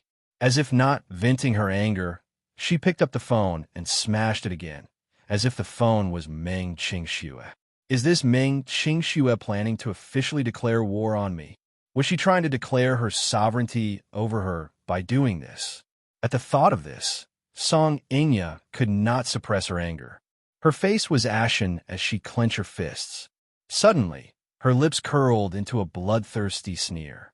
Fine, Meng Qingshu, since you've declared war on me, then I'll naturally accompany you to the end. Mu Yinqing's attention was focused on Meng Qingshu after he hung up the phone. Thinking that she was in pain again, he carefully placed his large palm on her lower abdomen and anxiously said, Hold on for a while more. We'll be in the capital soon. Once we're in the capital, I'll transfer. My lower abdomen earlier, but it's better now. Meng Qingshu smiled weakly. She felt a little satisfied when he hung up on Song Inya without any hesitation. Between her and I and Song's between the two, Song and Qingshu's, this man's is that. This knowledge made her somewhat elated. At the very least, he cares about me. All right, Don't worry and don't be so nervous. Didn't the doctor say that I'm fine? Meng Qingxue consoled him, feeling amused. He reminded her worriedly, if you feel unwell, tell me immediately. Don't hide anything from me. Chapter 2754. Uncle Fu brought Xiaobao Chu around the Wanbao building. The Wanbao building had a very famous children's entertainment place called Leji Children's King. There were many game machines that were suitable for Xiaobao to play. Chu Xiaobao had never seen such a bustling building before, let alone such a bustling place. Leji Children's King sold products for infants age 0 to 13, including clothes, milk powder, calcium tablets, and toys. Chu Xiaobao, who was originally in a very low mood, was immediately attracted by the many toys displayed in Leji Children's King when he stepped into the shop. For a moment, he was like a little mouse that had fallen into a rice jar, and all his unhappiness was thrown to the back of his mind.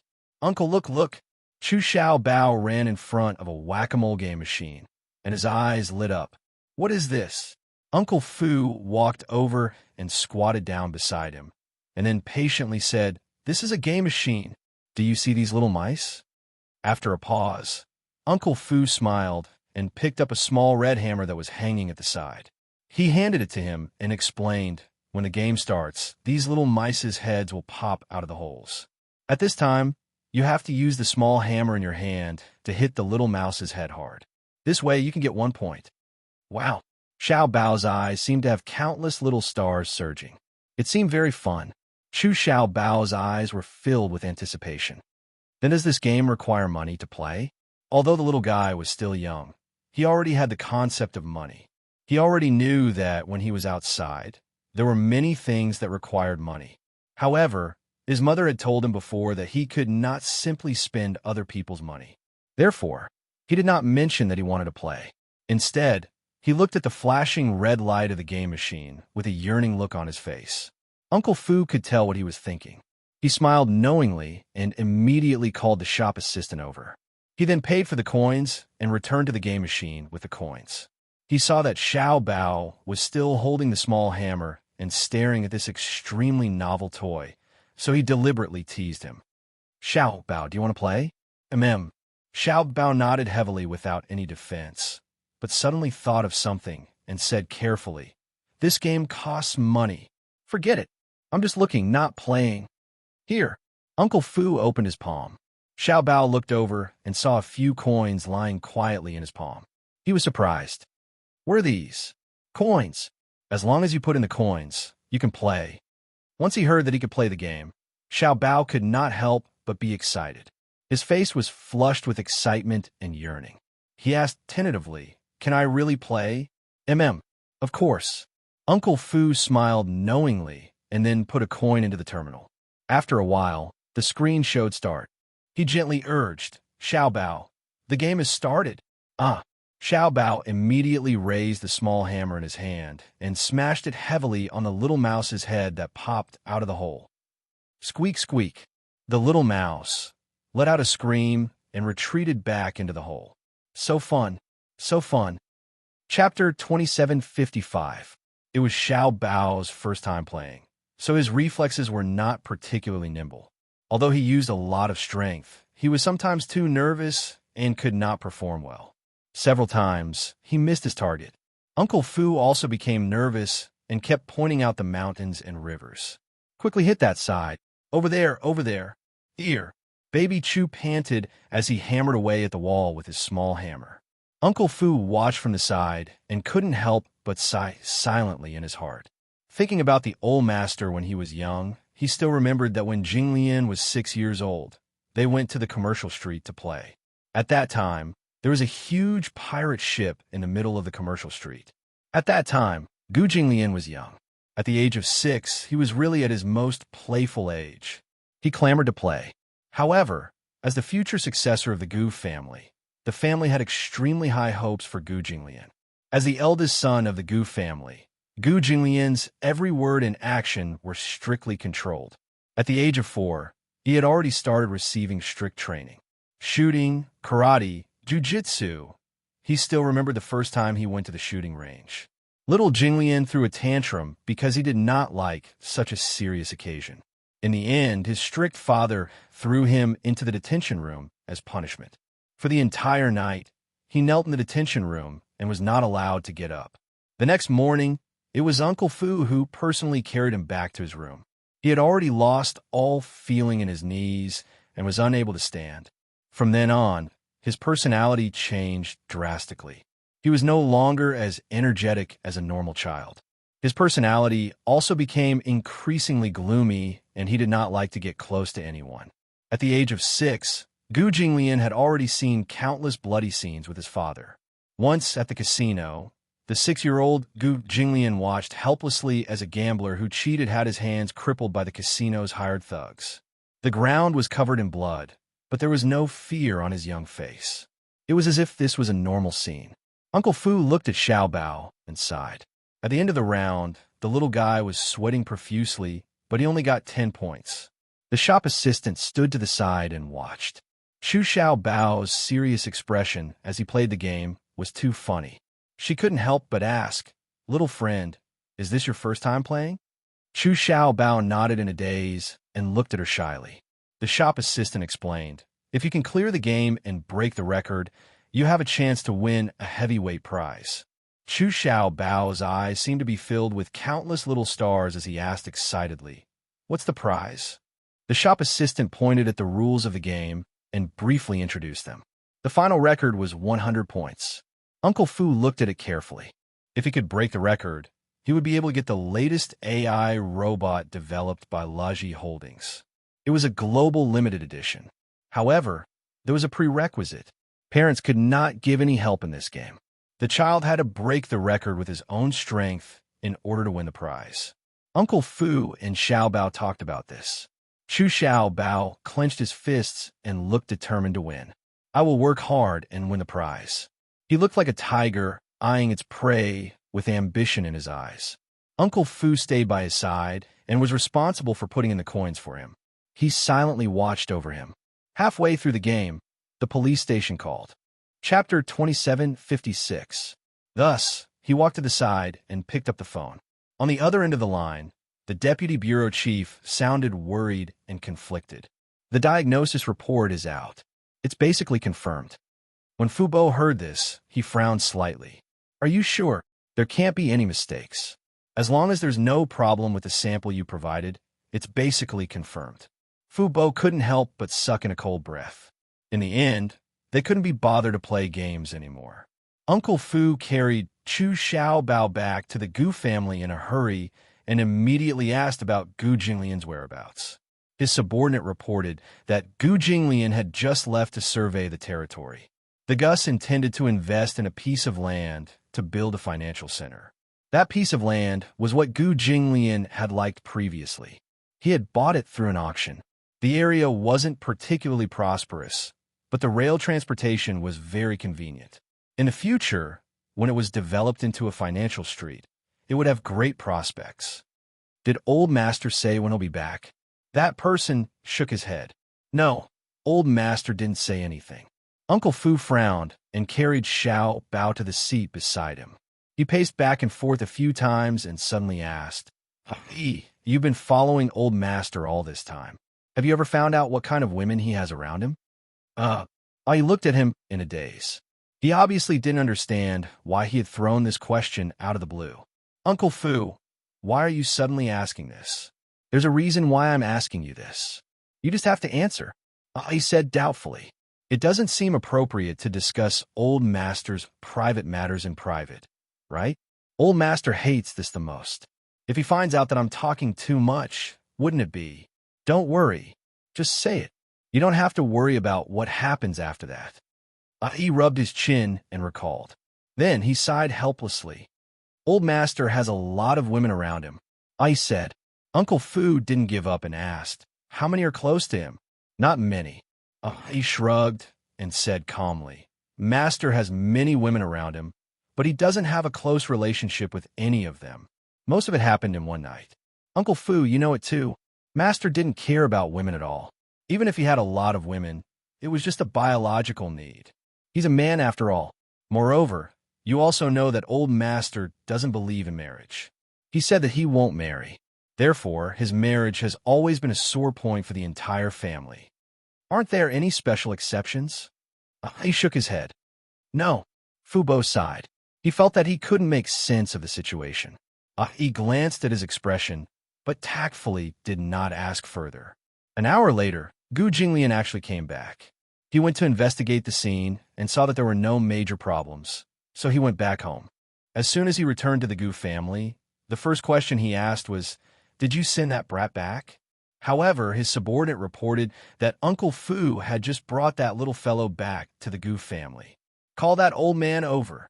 Gu Jinglian felt a wave of annoyance in his heart. He casually pulled at his collar and went upstairs. Uncle Fu hurried to the study. Gu Jinglian went straight to the point and questioned him. "Why did you bring that brat back again?" Chapter 2757. The police station verified it again. They used your hair and the blood samples collected from Xiao Bao Chu for a paternity test. The final report showed that you and Chu Xiao Bao are related. What? Gu Jinglian found it hard to accept such a conclusion. He stood up in shock and stared at him with a gloomy expression. "Where did you get the hair?" "On your pillow." The doctor said that fortunately, there were hair follicles left in your hair. Therefore, such a test report is valid. Gu Jinglian's expression froze for a moment. He frowned slightly. "Don't joke about such things." "Old master, how could I joke about such things?" Uncle Fu said with an aggrieved expression. "The truth is right in front of us. From the first time I saw this child, I had some suspicions. Old master, didn't you notice? This child looks a lot like you. Of course, we can't rule out the possibility of some kind of coincidence. However, this child's facial features are not only similar to yours. Even the expression he sometimes shows is extremely similar to yours." What confirmed my suspicions was the news from the police station that day. They collected Xiao Bao Chu's DNA and compared it with a national gene pool. In the end, the only match that matched him was you. What? Gu Jinglian felt that this was simply a fantasy. There were countless jaw-dropping coincidences in the world, but it was hard to imagine that such a coincidence would fall on his head. So Xiao Bao Chu was a child? How could it be? No matter what kind of relationship he had with the women, he would always take strict precautions. He did not like children. In fact, it could even be said that he was sick of them. He would never let any woman have the chance to bear his child. Even if there was a fish that escaped the net, those greedy women who were pregnant with a child would definitely come knocking on his door with great fanfare. In the name of the child, they would use any means necessary to demand an astronomical amount of child support. How could they hide in such a small city with the child and secretly raise the child until he was 5 years old without alerting the Gu family? Ridiculous. Nonsense. Uncle Fu sighed. "Master, there are some things that you can't deny even if you don't admit it. Chu Xiao Bao must be your flesh and blood." Gu Jinglian suddenly looked at him deeply, then curled his lips coldly and said, "This report doesn't count if I'm not present. Unless you do it again and I see the results with my own eyes, only then will I believe you." Uncle Fu said, "Master, if you want, you can go to the hospital for a detailed test right away." Before he could finish, there was a small movement at the door. Gu Jinglian sensed that someone was eavesdropping at the door. He shouted coldly, "Who's at the door?" A tender voice came from the door. Chu Xiao Bao stood at the door with an aggrieved expression. He nervously pinched the corner of his clothes. Just now, he had secretly followed behind Uncle Fu. He didn't dare to go in, so he hid at the door and eavesdropped. However, he couldn't understand what they were talking about. She could vaguely hear that this annoying bad uncle seemed to be yelling at Uncle Fu. Chapter 2758. Gu Jinglian saw his guilty look and frowned. "Why are you hiding at the door?" Chu Xiao Bao stammered for a while and suddenly said, "Don't blame Uncle. I'll definitely return the money he used to buy clothes for me when I grow up and earn money." What did he mean? Gu Jinglian was baffled by her words. Uncle Fu's heart warmed. So this little guy was worried that he would be scolded by old master for spending money on him. So he secretly followed him. Although there was some misunderstanding, this child's kindness still warmed his heart. Gu Jinglian was a little impatient, but for some reason, he couldn't help but take a few more glances at this little guy. He saw him standing there with a wronged and indignant expression, pinching the corner of his shirt and looking at him uneasily. Suddenly, he sat back at the table and waved at him. "Come here." "What?" "Come here." Xiao Bao was a little shocked. This bad uncle was calling him, but he looked so fierce. Was he going to scold him? With such a fearful heart, Xiao Bao didn't dare to move forward for a while. Uncle Fu saw that he seemed to be very afraid of Gu Jinglian and smiled helplessly. Then he said, "Xiao Bao, Uncle is calling you over. But don't be afraid. I'm here, aren't I?" Uncle Fu encouraged him. Xiao Bao bit his lip. Then he mustered up his courage and slowly walked over to Gu Jinglian. He stood still and lowered his head guiltily, not even daring to look at him. Gu Jinglian scrutinized him carefully, from his eyebrows to his small nose and exquisite facial features. He looked at every detail carefully. He couldn't help but reach out his hand. However, before he could touch him, his sudden movement startled the little guy. Xiao Bao saw him suddenly reach out his hand from the corner of his eye and thought that this bad uncle was going to hit him. He was so frightened that he immediately hugged his head and squatted on the ground, crying out loud, "Don't hit me." Gu Jinglian's lips instantly twitched. Who wanted to hit him? Why did this little guy become so timid? In the beginning, he had been wandering alone in the wilderness for so long, but he had never seen him cry. He had even been so bold as to climb into his car. Why had he become so timid now? He had only reached out his hand, and he had already been scared to this extent.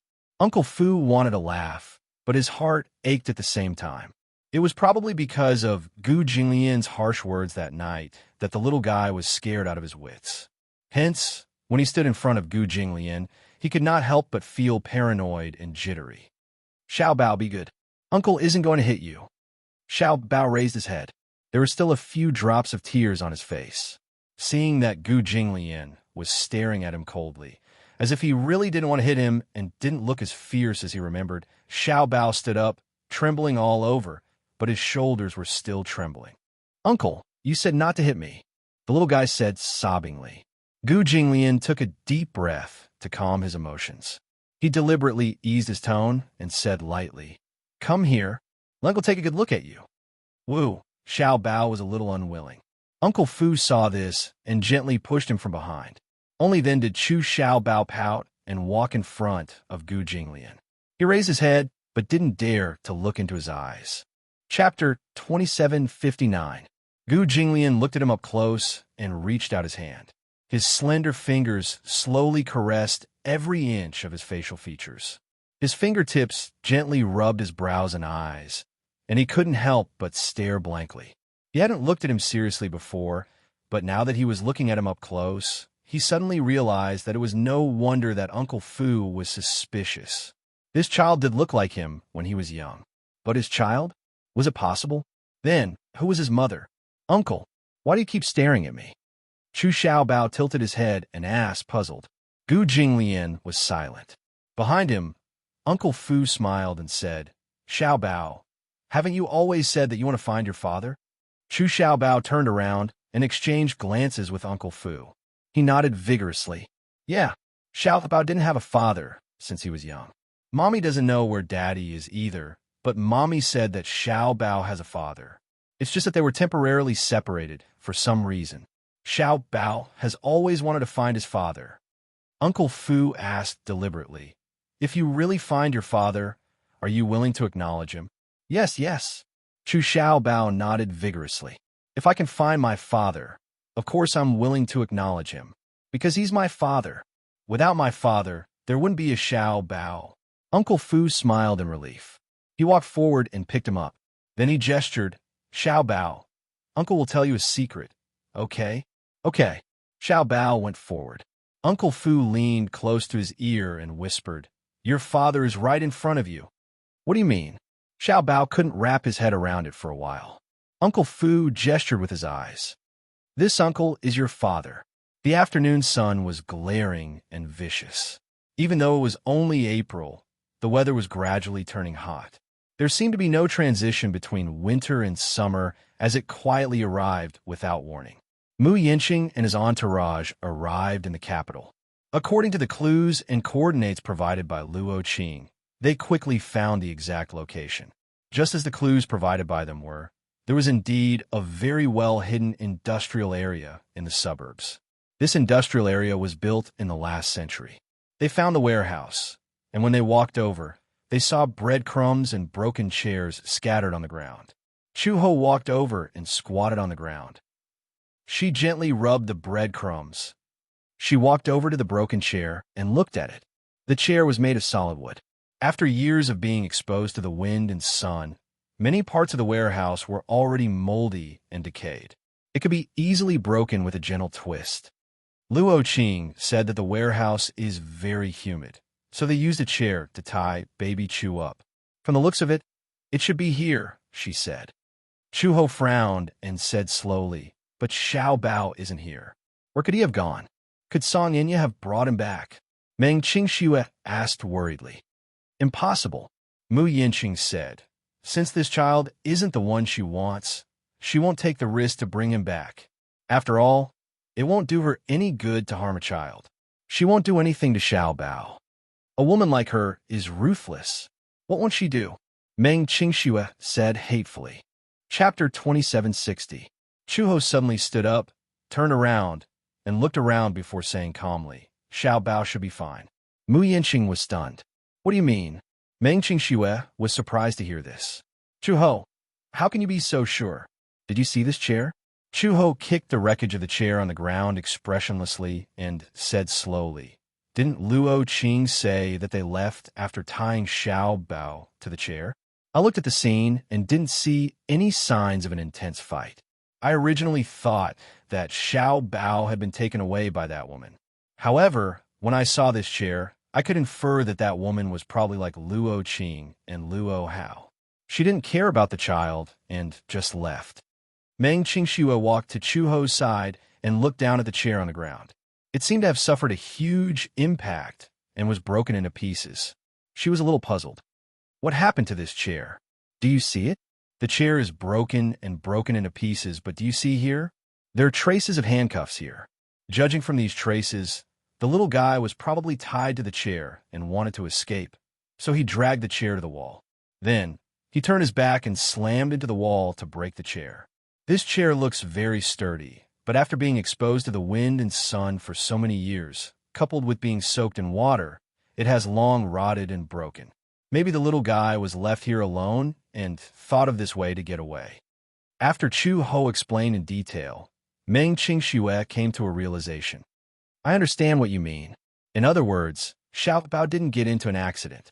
That's true, but that might not be the case. Chu-He frowned. She turned around, walked to the door, and looked around. This was the suburbs, remote and desolate. Even if she could escape from here, she was only a 5-year-old child. How could she leave this place on her own?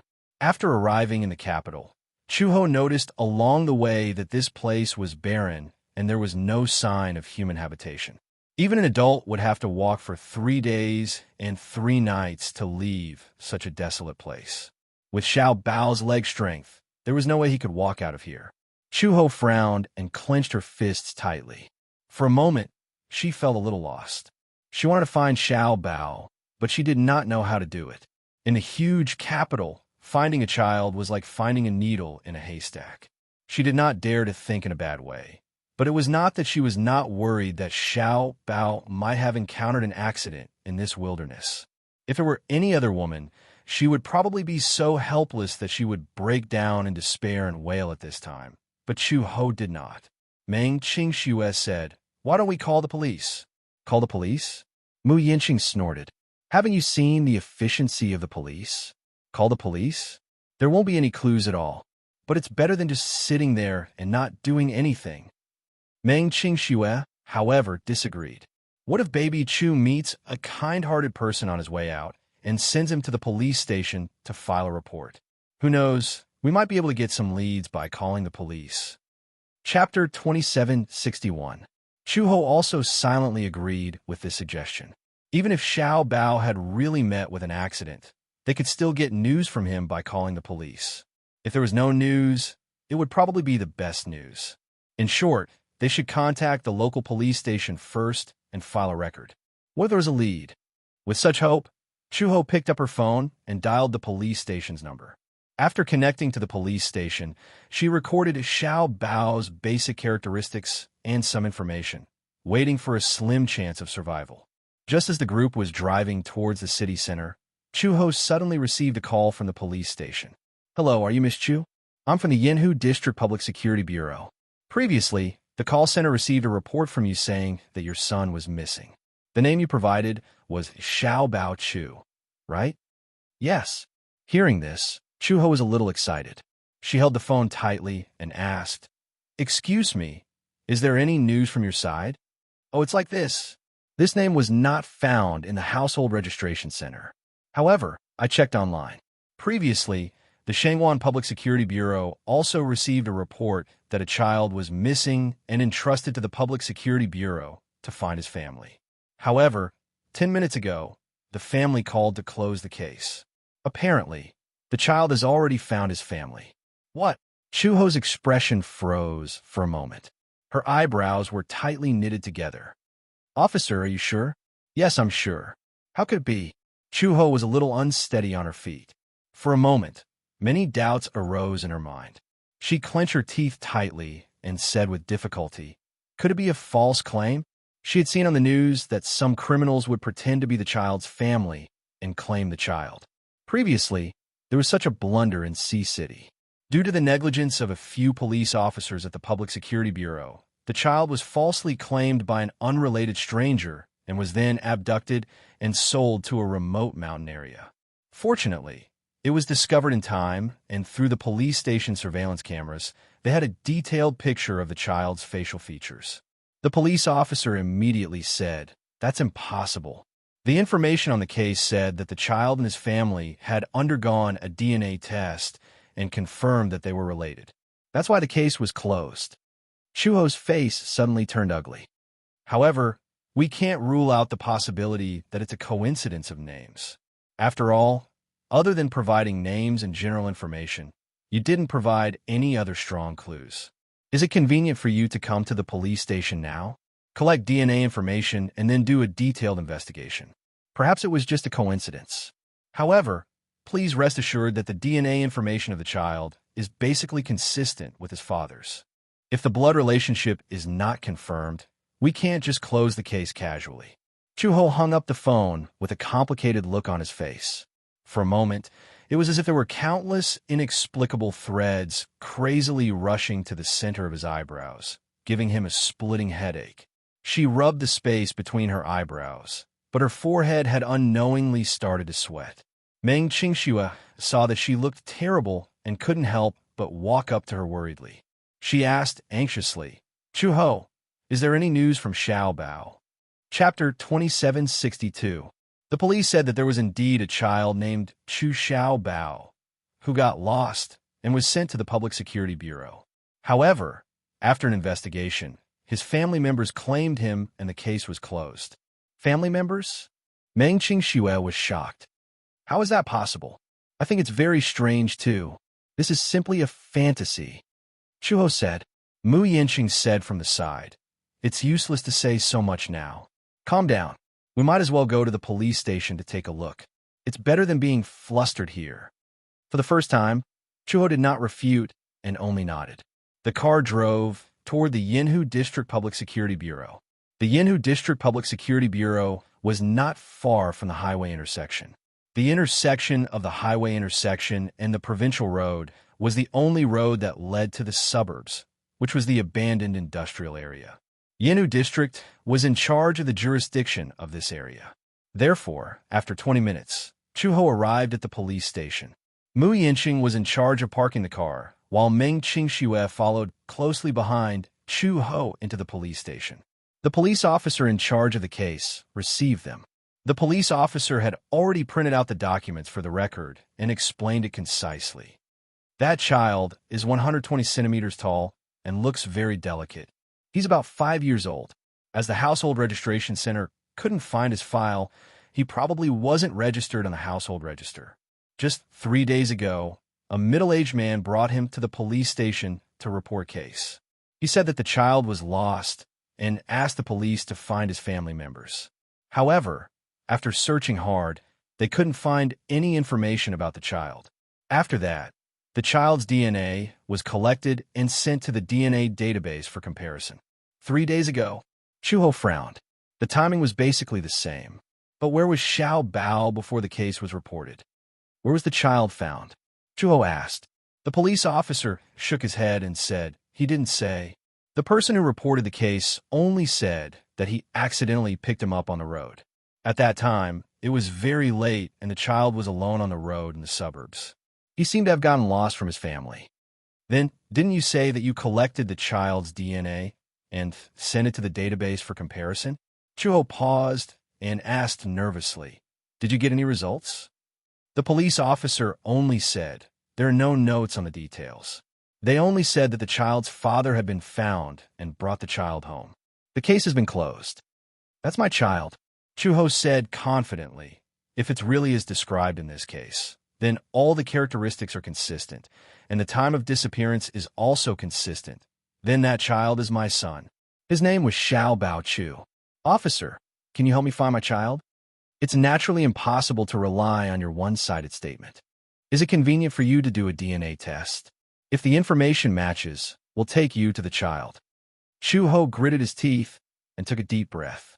He forced himself to calm down and asked, "Then, the premise is that if something goes wrong and the man is not related to the child, can the child's safety be guaranteed?" The child's safety will definitely be guaranteed. Don't worry about that. Okay, Chuho nodded. Then I'll try my best to cooperate with you. Don't worry. As long as you cooperate with us to collect the DNA information, we'll give you a reply immediately. Chapter 2763. On the other side, Xiao Bao, who also felt that this world was extremely mysterious, stood in front of Gu Jinglian in a daze. His eyes were dull and his face was full of doubt. He looked at Gu Jinglian, then carefully looked at Uncle Fu. It took him a long time to digest Uncle Fu's words. He looked at Gu Jinglian again, his eyes full of doubt and fear. He couldn't help but walk in front of Uncle Fu and grumble, "Uncle, this joke isn't funny at all. How can this bad uncle be my father?" Uncle Fu didn't know whether to laugh or cry. He squatted down, held his shoulder, and said very seriously, "Xiao Bao, Uncle isn't joking with you. This is your father? He doesn't look like my father at all." Feeling aggrieved, Baby Chu pinched the corner of his shirt tightly, clearly unwilling to do so. No matter how he looked at it, this uncle was bad. He was like a demon king, black-bellied and terrifying. Just one look was enough to make one's hair stand on end and shudder. In his imagination, his father was an extremely imposing figure. He was tall, gentle, handsome, and made people feel very safe. However, this uncle seemed to have a handsome and tall image. He was satisfied, but this gentleness, his temper was obviously very bad. Moreover, he was fierce and glared at him viciously. He was not gentlemanly at all. Naturally, he couldn't accept this fact. Similarly, Gu Jinglian felt extremely awkward. A little child had appeared out of nowhere. All kinds of evidence proved that this 5-year-old kid in front of him was his flesh and blood. For a moment, he was a little confused and gloomy. He didn't have the awareness of a father at all. When it came to children, other than annoyance and disgust, he didn't have any patience. Therefore, even though the entire Gu family had great enthusiasm and hope for his lifelong happiness, to him, he didn't believe in marriage. It was just that he didn't want children. However, this little kid fell from the sky and was pushed in front of him by Uncle Fu to call him father. He panicked and was at a loss for some reason. He was already feeling conflicted. Looking at Xiao Bao, he was also looking at him awkwardly. He was also very unwilling to acknowledge this father of his. The father and son stood face to face. The awkwardness between them was exactly the same. Gu Jinglian snorted, still in disbelief. He suddenly said, "How can my son be so stupid?" Xiao Bao Chu heard him. Not only did he hear it, but he also understood it. He was so angry that his little face twisted. He glared at him fiercely and put his hands on his hips in defiance. Then he pouted and glared at him. He said arrogantly, "My father can't be so fierce. I won't admit that you're my father." His face was full of disdain. The repulsion in his eyes was even more obvious. Gu Jinglian was furious and glared at him. If Chu Xiao Bao Chu wasn't used to his cold and threatening gaze, he would have been trembling in fear. However, after these 2 days of interaction, he had gotten used to Gu Jinglian's bad temper. He also gradually got used to his cold expression. He was no longer afraid. Instead, he raised his eyebrows and said provocatively, "Why are you glaring at me? You don't want to acknowledge me, but I don't want to acknowledge you." Humph. You. Chapter 2764. Gu Jinglian was so angry that he was at a loss for words. He cursed fiercely in his heart. Brat. He had learned how to be fierce with his mouth. Uncle Fu immediately gave Gu Jinglian a look. He squatted down and patiently coaxed and coaxed. "Xiao Bao, didn't you say that you really wanted a father? Now that you found a father, why are you saying that you don't want one anymore?" "He's not the kind of father I want," Xiao Bao said angrily. "Besides, not only does this uncle look fierce, he obviously doesn't like me at all. Why should I stick my warm buttocks to his cold face?" Puff, stick my warm buttocks to his cold face? Uncle Fu couldn't help but be amused by Xiao Bao's innocent and amusing behavior. As Xiao Bao complained, he looked at Gu Jinglian with a resentful gaze, as if he was silently mocking him with his eyes. Gu Jinglian wasn't a good-natured person. He threatened, "If you look at me again, do you believe that I'll dig your eyeballs out?" Xiao Bao immediately pursed his lips and shrank back behind Uncle Fu. His 2 little hands grabbed the corner of Uncle Fu's shirt in fear. However, he relied on Uncle Fu's presence and was certain that Gu Jinglian wouldn't dare to do anything to him. He continued to provoke him. "Dig if you can. Oomph. Big baddie. I won't be threatened by you. Xiao Bao is a brave man. I'm not afraid." "Oh." Gu Jinglian smiled mischievously. He strode over to Uncle Fu and suddenly reached out. He grabbed Xiao Bao's collar and pulled him over. "Ah!" Chu Xiao Bao cried out in alarm. Before he could dodge, and before Uncle Fu could stop him, Gu Jinglian had already lifted him up. Coincidentally, Uncle Fu had specially bought a pair of suspenders for Xiao Bao today. Gu Jinglian's strength was frightening. With just a little bit of force, he grabbed his collar and lifted him up easily. Gu Jinglian looked straight at him. His eyes were cold and sharp, as if they were going to devour his soul. Chu Xiao Bao swallowed nervously. However, he saw Gu Jinglian's lips curl into a cold smile. He said coldly, "Look at you. You're so arrogant. Do you really think I don't dare?" Chu Xiao Bao's shoulders couldn't help but tremble. He didn't dare to struggle. He just bit his trembling lips tightly, and his eyes gradually moistened. He probably knew that he was afraid. He really thought that Gu Jinglian was a man of his word, and that he wasn't just bluffing. But even though he was afraid, so afraid that his whole body was trembling, Chu Xiao Bao still pretended to be brave and clenched his fists. His teary eyes tried hard to widen as he stared at Gu Jinglian.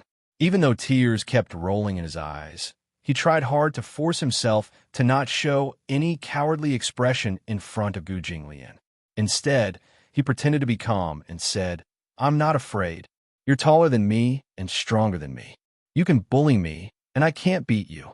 But I won't beg you for mercy, and I won't be afraid. Because Mom said that Xiao Bao is the bravest child." After saying that, Chu Xiao Bao clenched his fists even tighter. His expression was solemn, as if he was facing death calmly.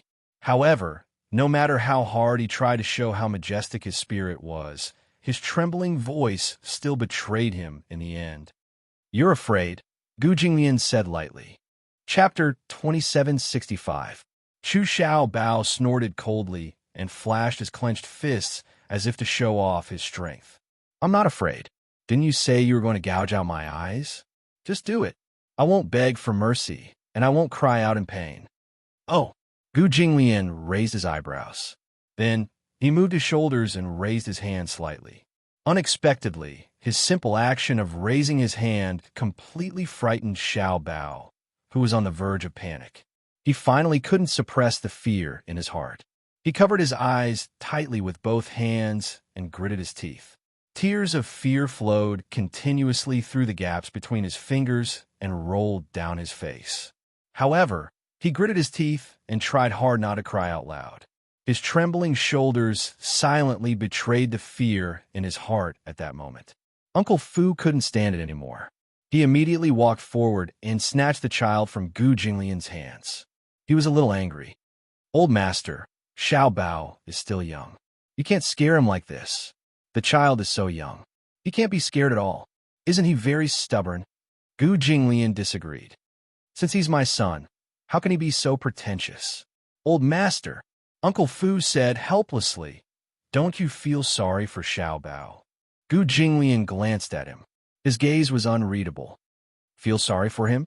Uncle Fu was about to say something, but on second thought, Old Master's reaction was only because he wasn't mentally prepared for his son. Men were different from women. A woman's latent maternal instincts would be immediately aroused by the birth of a child. However, men were different. Gu Jinglian was even more so. Since he was young, his concept of family was very weak. Moreover, he didn't have any feelings for this child. He was no different from a stranger.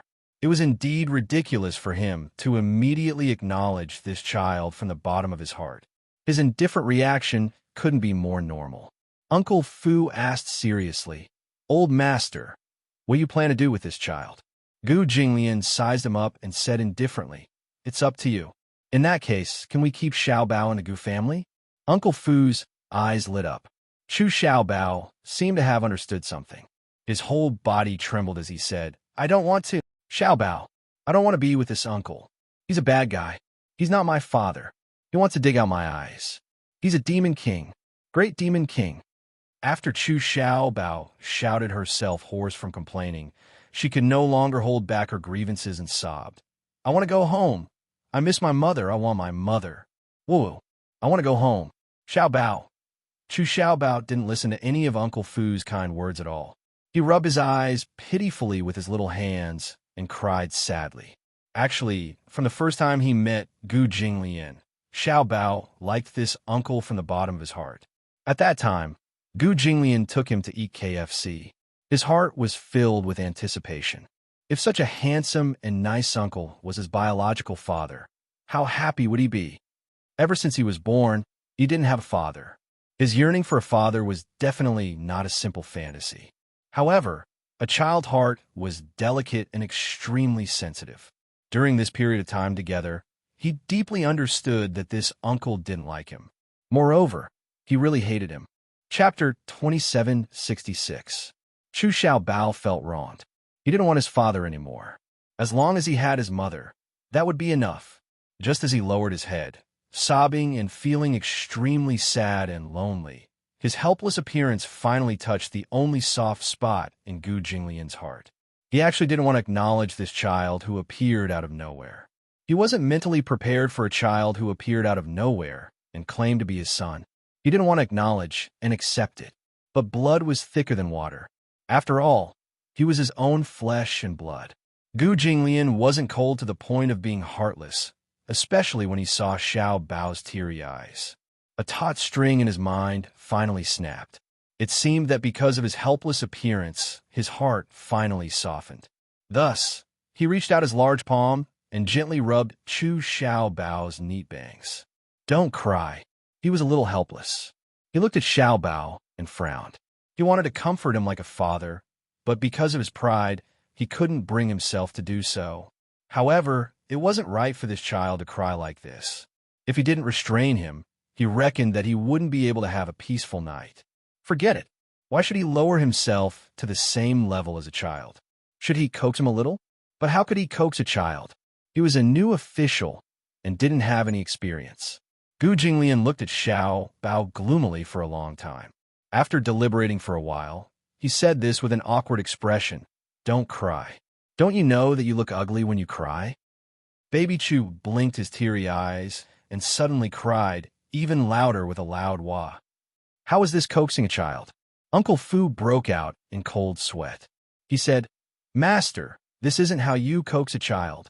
If you say this, the child will only cry more sadly. Gu Jinglian's expression was awkward for a moment. Then, he glared at him coldly. Who's coaxing him? I just feel that his crying is annoying. Uncle Fu's lips twitched violently.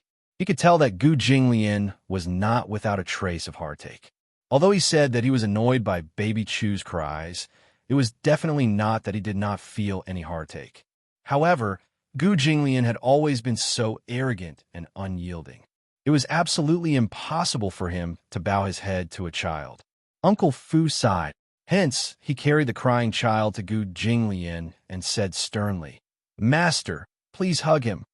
Gu Jinglian looked at baby Chu in disgust, who was nestled in Butler Fu's arms and crying pitifully with tears and snot all over his face. His forehead turned green. To him, even though he was usually able to call the wind and summon the rain, no matter how troublesome the matter was, it couldn't compare to standing in front of a child at this moment. The child was such a fragile little thing. His entire body was soft and chubby. He was like a glassware that would break easily with a drop. He didn't even know where to pick him up. "Master, children are very easy to coax. Just hug and coax him, and he won't cry anymore. Xiao Bao is still young. You can't be fierce to him. Since you're Xiao Bao's father, then you should at least take up the responsibility of a father." Responsibility of a father. Chapter 2767. Chu Xiao Bao realized that he had already left Uncle Fu's embrace. He looked up and saw Gu Jinglian's disdainful and gloomy eyes. His tears fell even more violently. "Boo-hoo, I don't want you to carry me." Xiao Bao turned his head and reached out his small hands to Uncle Fu. He waved them continuously and pleaded, "I don't want him to carry me, boo-hoo. I don't want him to carry me." Uncle Fu could not bear to see him like this. However, he looked at Xiao Bao and knew that the most important thing now was to nurture the relationship between the father and son. Hence, he hardened his heart, turned around, and strode out of the room. With a bang, the door was closed. In the huge room, only Gu Jinglian and Xiao Bao were left. Xiao Bao cried, even more helplessly. Once Uncle Fu left, Gu Jinglian became a little unrestrained. Hearing Xiao Bao's cries, he said fiercely, "If you cry again, I won't go easy on you." Although Xiao Bao felt wronged and afraid, such a threat was extremely effective. He stopped crying immediately. Just now, when Uncle Fu was present, he dared to challenge Gu Jinglian because of Uncle Fu. Now that Uncle Fu had left, his only support was gone. He did not dare to be rash. With Gu Jinglian's threat, he learned to be obedient. He pursed his lips and did not make a sound. Now, there was only him and this bad uncle in the room. He had no one to rely on and no one to back him up. Hence, he should not push his luck and stop while he was ahead.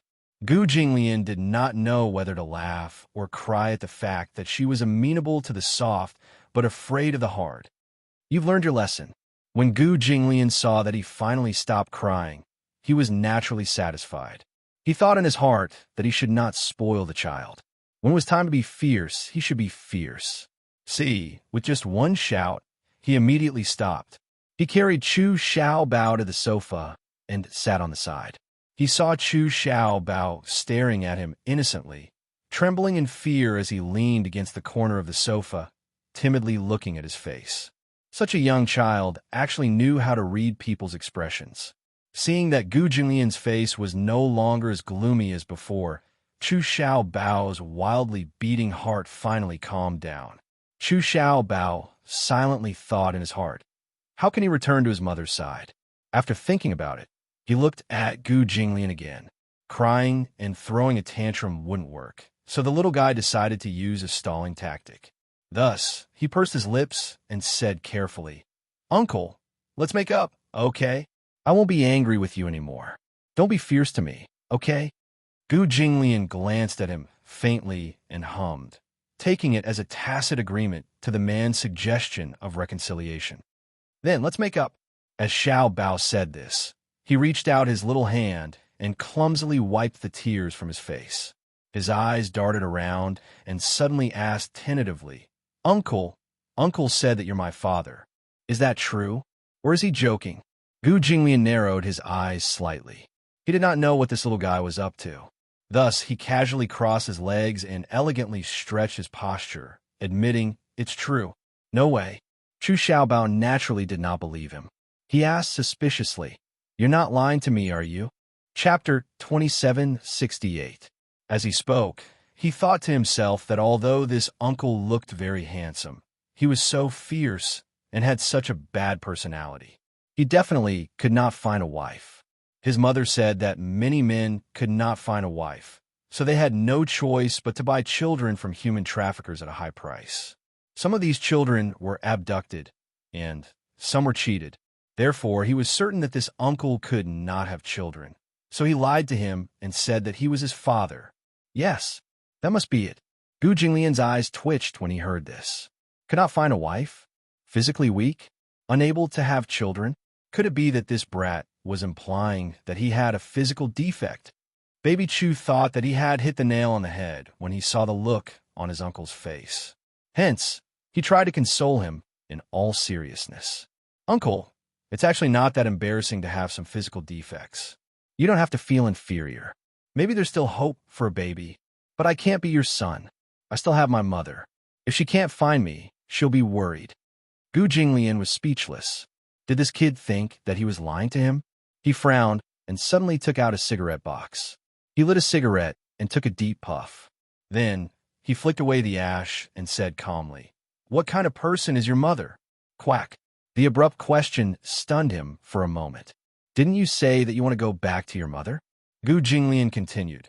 Why don't you tell me your mother's name and what characteristics she has? As long as I know the details, I can help you find her. Really? Xiao Bao asked excitedly. Can you really help me find my mother? Yes. That's impossible, right? Xiao Bao quickly regained his senses and looked at him suspiciously. Even the police can't find my mother. How can you? I have a way. They're useless, but I have the ability. Gu Jinglian looked at him from the corner of his eyes. Of course, if you don't want to tell me, I won't force you. He was retreating in order to advance.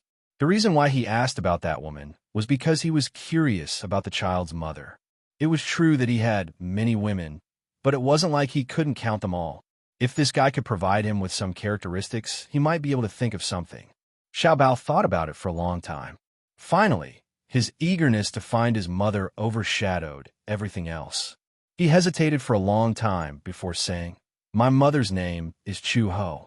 She's very tall, thin, and has short black hair. She's a police officer. However, I've heard a lot of people say that my mother wasn't born and raised in Yin City. They all said that when my mother was pregnant with me, she had an accident. 5 years ago, they rescued my mother from the river. At that time, his mother seemed to have suffered a head injury and lost all her memories. She didn't even remember her own name. The name Chu Ho was given to me by my mother. After a pause, the little guy continued. After I was born, my mother worked at a police station and came home very late every day. If I have to talk about some characteristics, my mother is very beautiful. She has a pair of big eyes, a high nose, and a pair of lips that are not too thin or thick.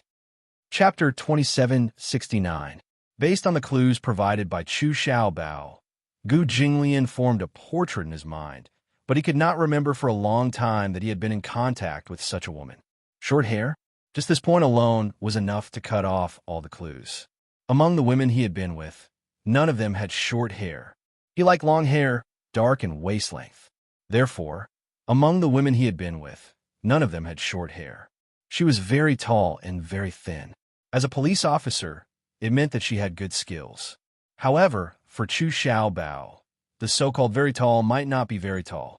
Relatively speaking, for a child's field of vision, the concept of very tall was probably between 1.5 to 1.6 meters.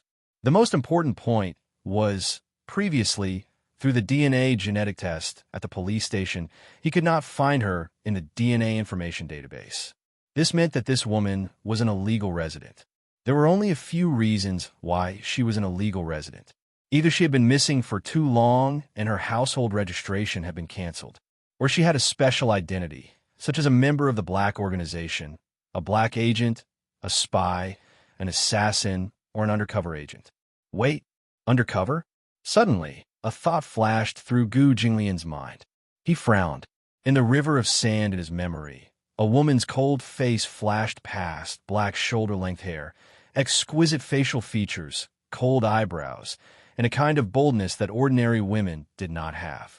She did not have a name, only a code name, Vermilion Bird. Vermilion Bird, the highest anti-crime inspector of the Interpol. Could it be her? Gu Jinglian was not very clear about this woman's appearance, but vaguely, those exquisite eyebrows seemed to match Xiao Bao's young and tender eyebrows. Gu Jinglian was in a daze for a long time. 6 years ago, this woman was planted by his side as an undercover agent. At that time, when he first came to power, he was ambitious. In order to expand his territory, he was unscrupulous and ruthless. He offended many forces. The Gu family's power continued to expand. In the end, because of the cross-border arms sales, they even built 2 military factories in Vietnam and North America, which alarmed the Interpol. However, at that time, the Gu family had many connections in the capital. Coupled with the protection of the country's government, the Interpol could not do anything to them. At that time, Vermilion Bird was an anti-corruption inspector. She was sent on a mission to infiltrate the Gu family as a spy. She used her methods to get close to him and was ordered to carry out an assassination plan. However, because her identity was exposed and the assassination failed, the Gu family sent people to hunt her down. In the end, she managed to escape, and her whereabouts became a mystery. Thinking of this, Gu Jinglian furrowed his brows. His gaze was deep and serene as he collected his thoughts. His gaze was complex. He didn't know that the woman was pregnant with his child. This woman was very powerful. Back then, when she was placed by his side, she did not reveal any flaws. Even he did not notice anything strange about her. However, 5 years ago, his whereabouts were unknown, and his whereabouts were a mystery. In this way, the characteristics of all aspects were basically consistent. He didn't expect it to be her. He thought that she was dead. Interpol also secretly searched for her for a few months, but in the end, they could only conclude that she was dead.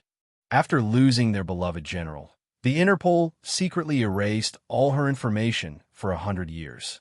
But did she lose her memory? So, she didn't remember anything, including her memories of him. Chapter 2770. In the police station, Chu Ho sat quietly on the bench, patiently waiting for news. Unknowingly, it was already late. Mu Yinqing settled Meng Qingxue in a hotel.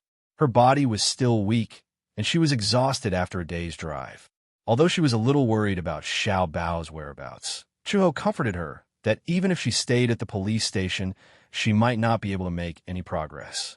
She might as well go back to the hotel to rest first. Meng Qingxue listened to her. Chu Ho waited at the police station for an entire night. The police officer clearly told her that there would not be any progress if she just waited at the police station. The DNA test would take some time. It was already so late, and the hospital had already knocked off, so there would not be any movement. The earliest they could get the DNA test report would be tomorrow morning, when the hospital went back to work. The police station would then send someone to rush them. However, Chu Ho stubbornly stayed at the police station and refused to leave. She firmly believed that she had to know Xiao Bao's whereabouts as soon as possible. Otherwise, no matter how tired she was, she would not be able to sleep in peace. It was a long night. Finally, dawn came. Chu Ho waited for several hours in torment. Finally, at 10:30 a.m., the hospital gave her a reply. The police officer brought her to the hospital and personally collected the report. When she held the report in her hand, Chu Ho looked at the words on the report, confirmed paternity. She finally could not control her surging emotions, and her eyes turned red with excitement. It's Xiao Bao. He's still fine. He's still alive and well. Chu Ho was so excited that her shoulders trembled uncontrollably. She thought that he must have met with some mishap, but she had been controlling herself and did not dare to think of the worst. She was afraid that her words would really come true.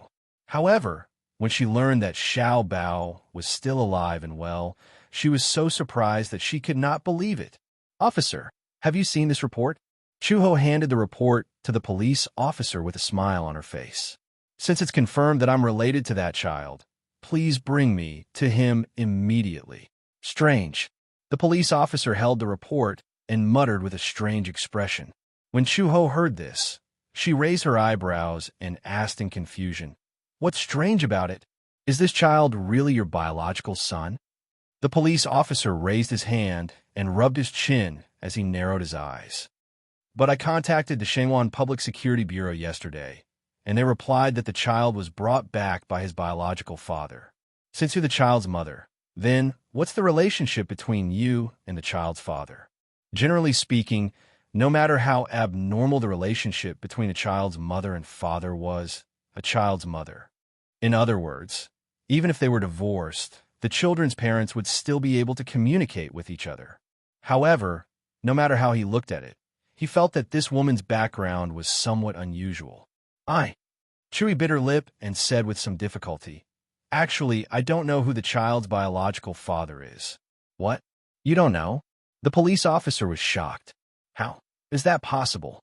No matter how careless a woman was, she would still know who the father of her child was, right? Unless it was a one-night stand. After making love with a strange man, she accidentally got pregnant and gave birth to the child. It's true,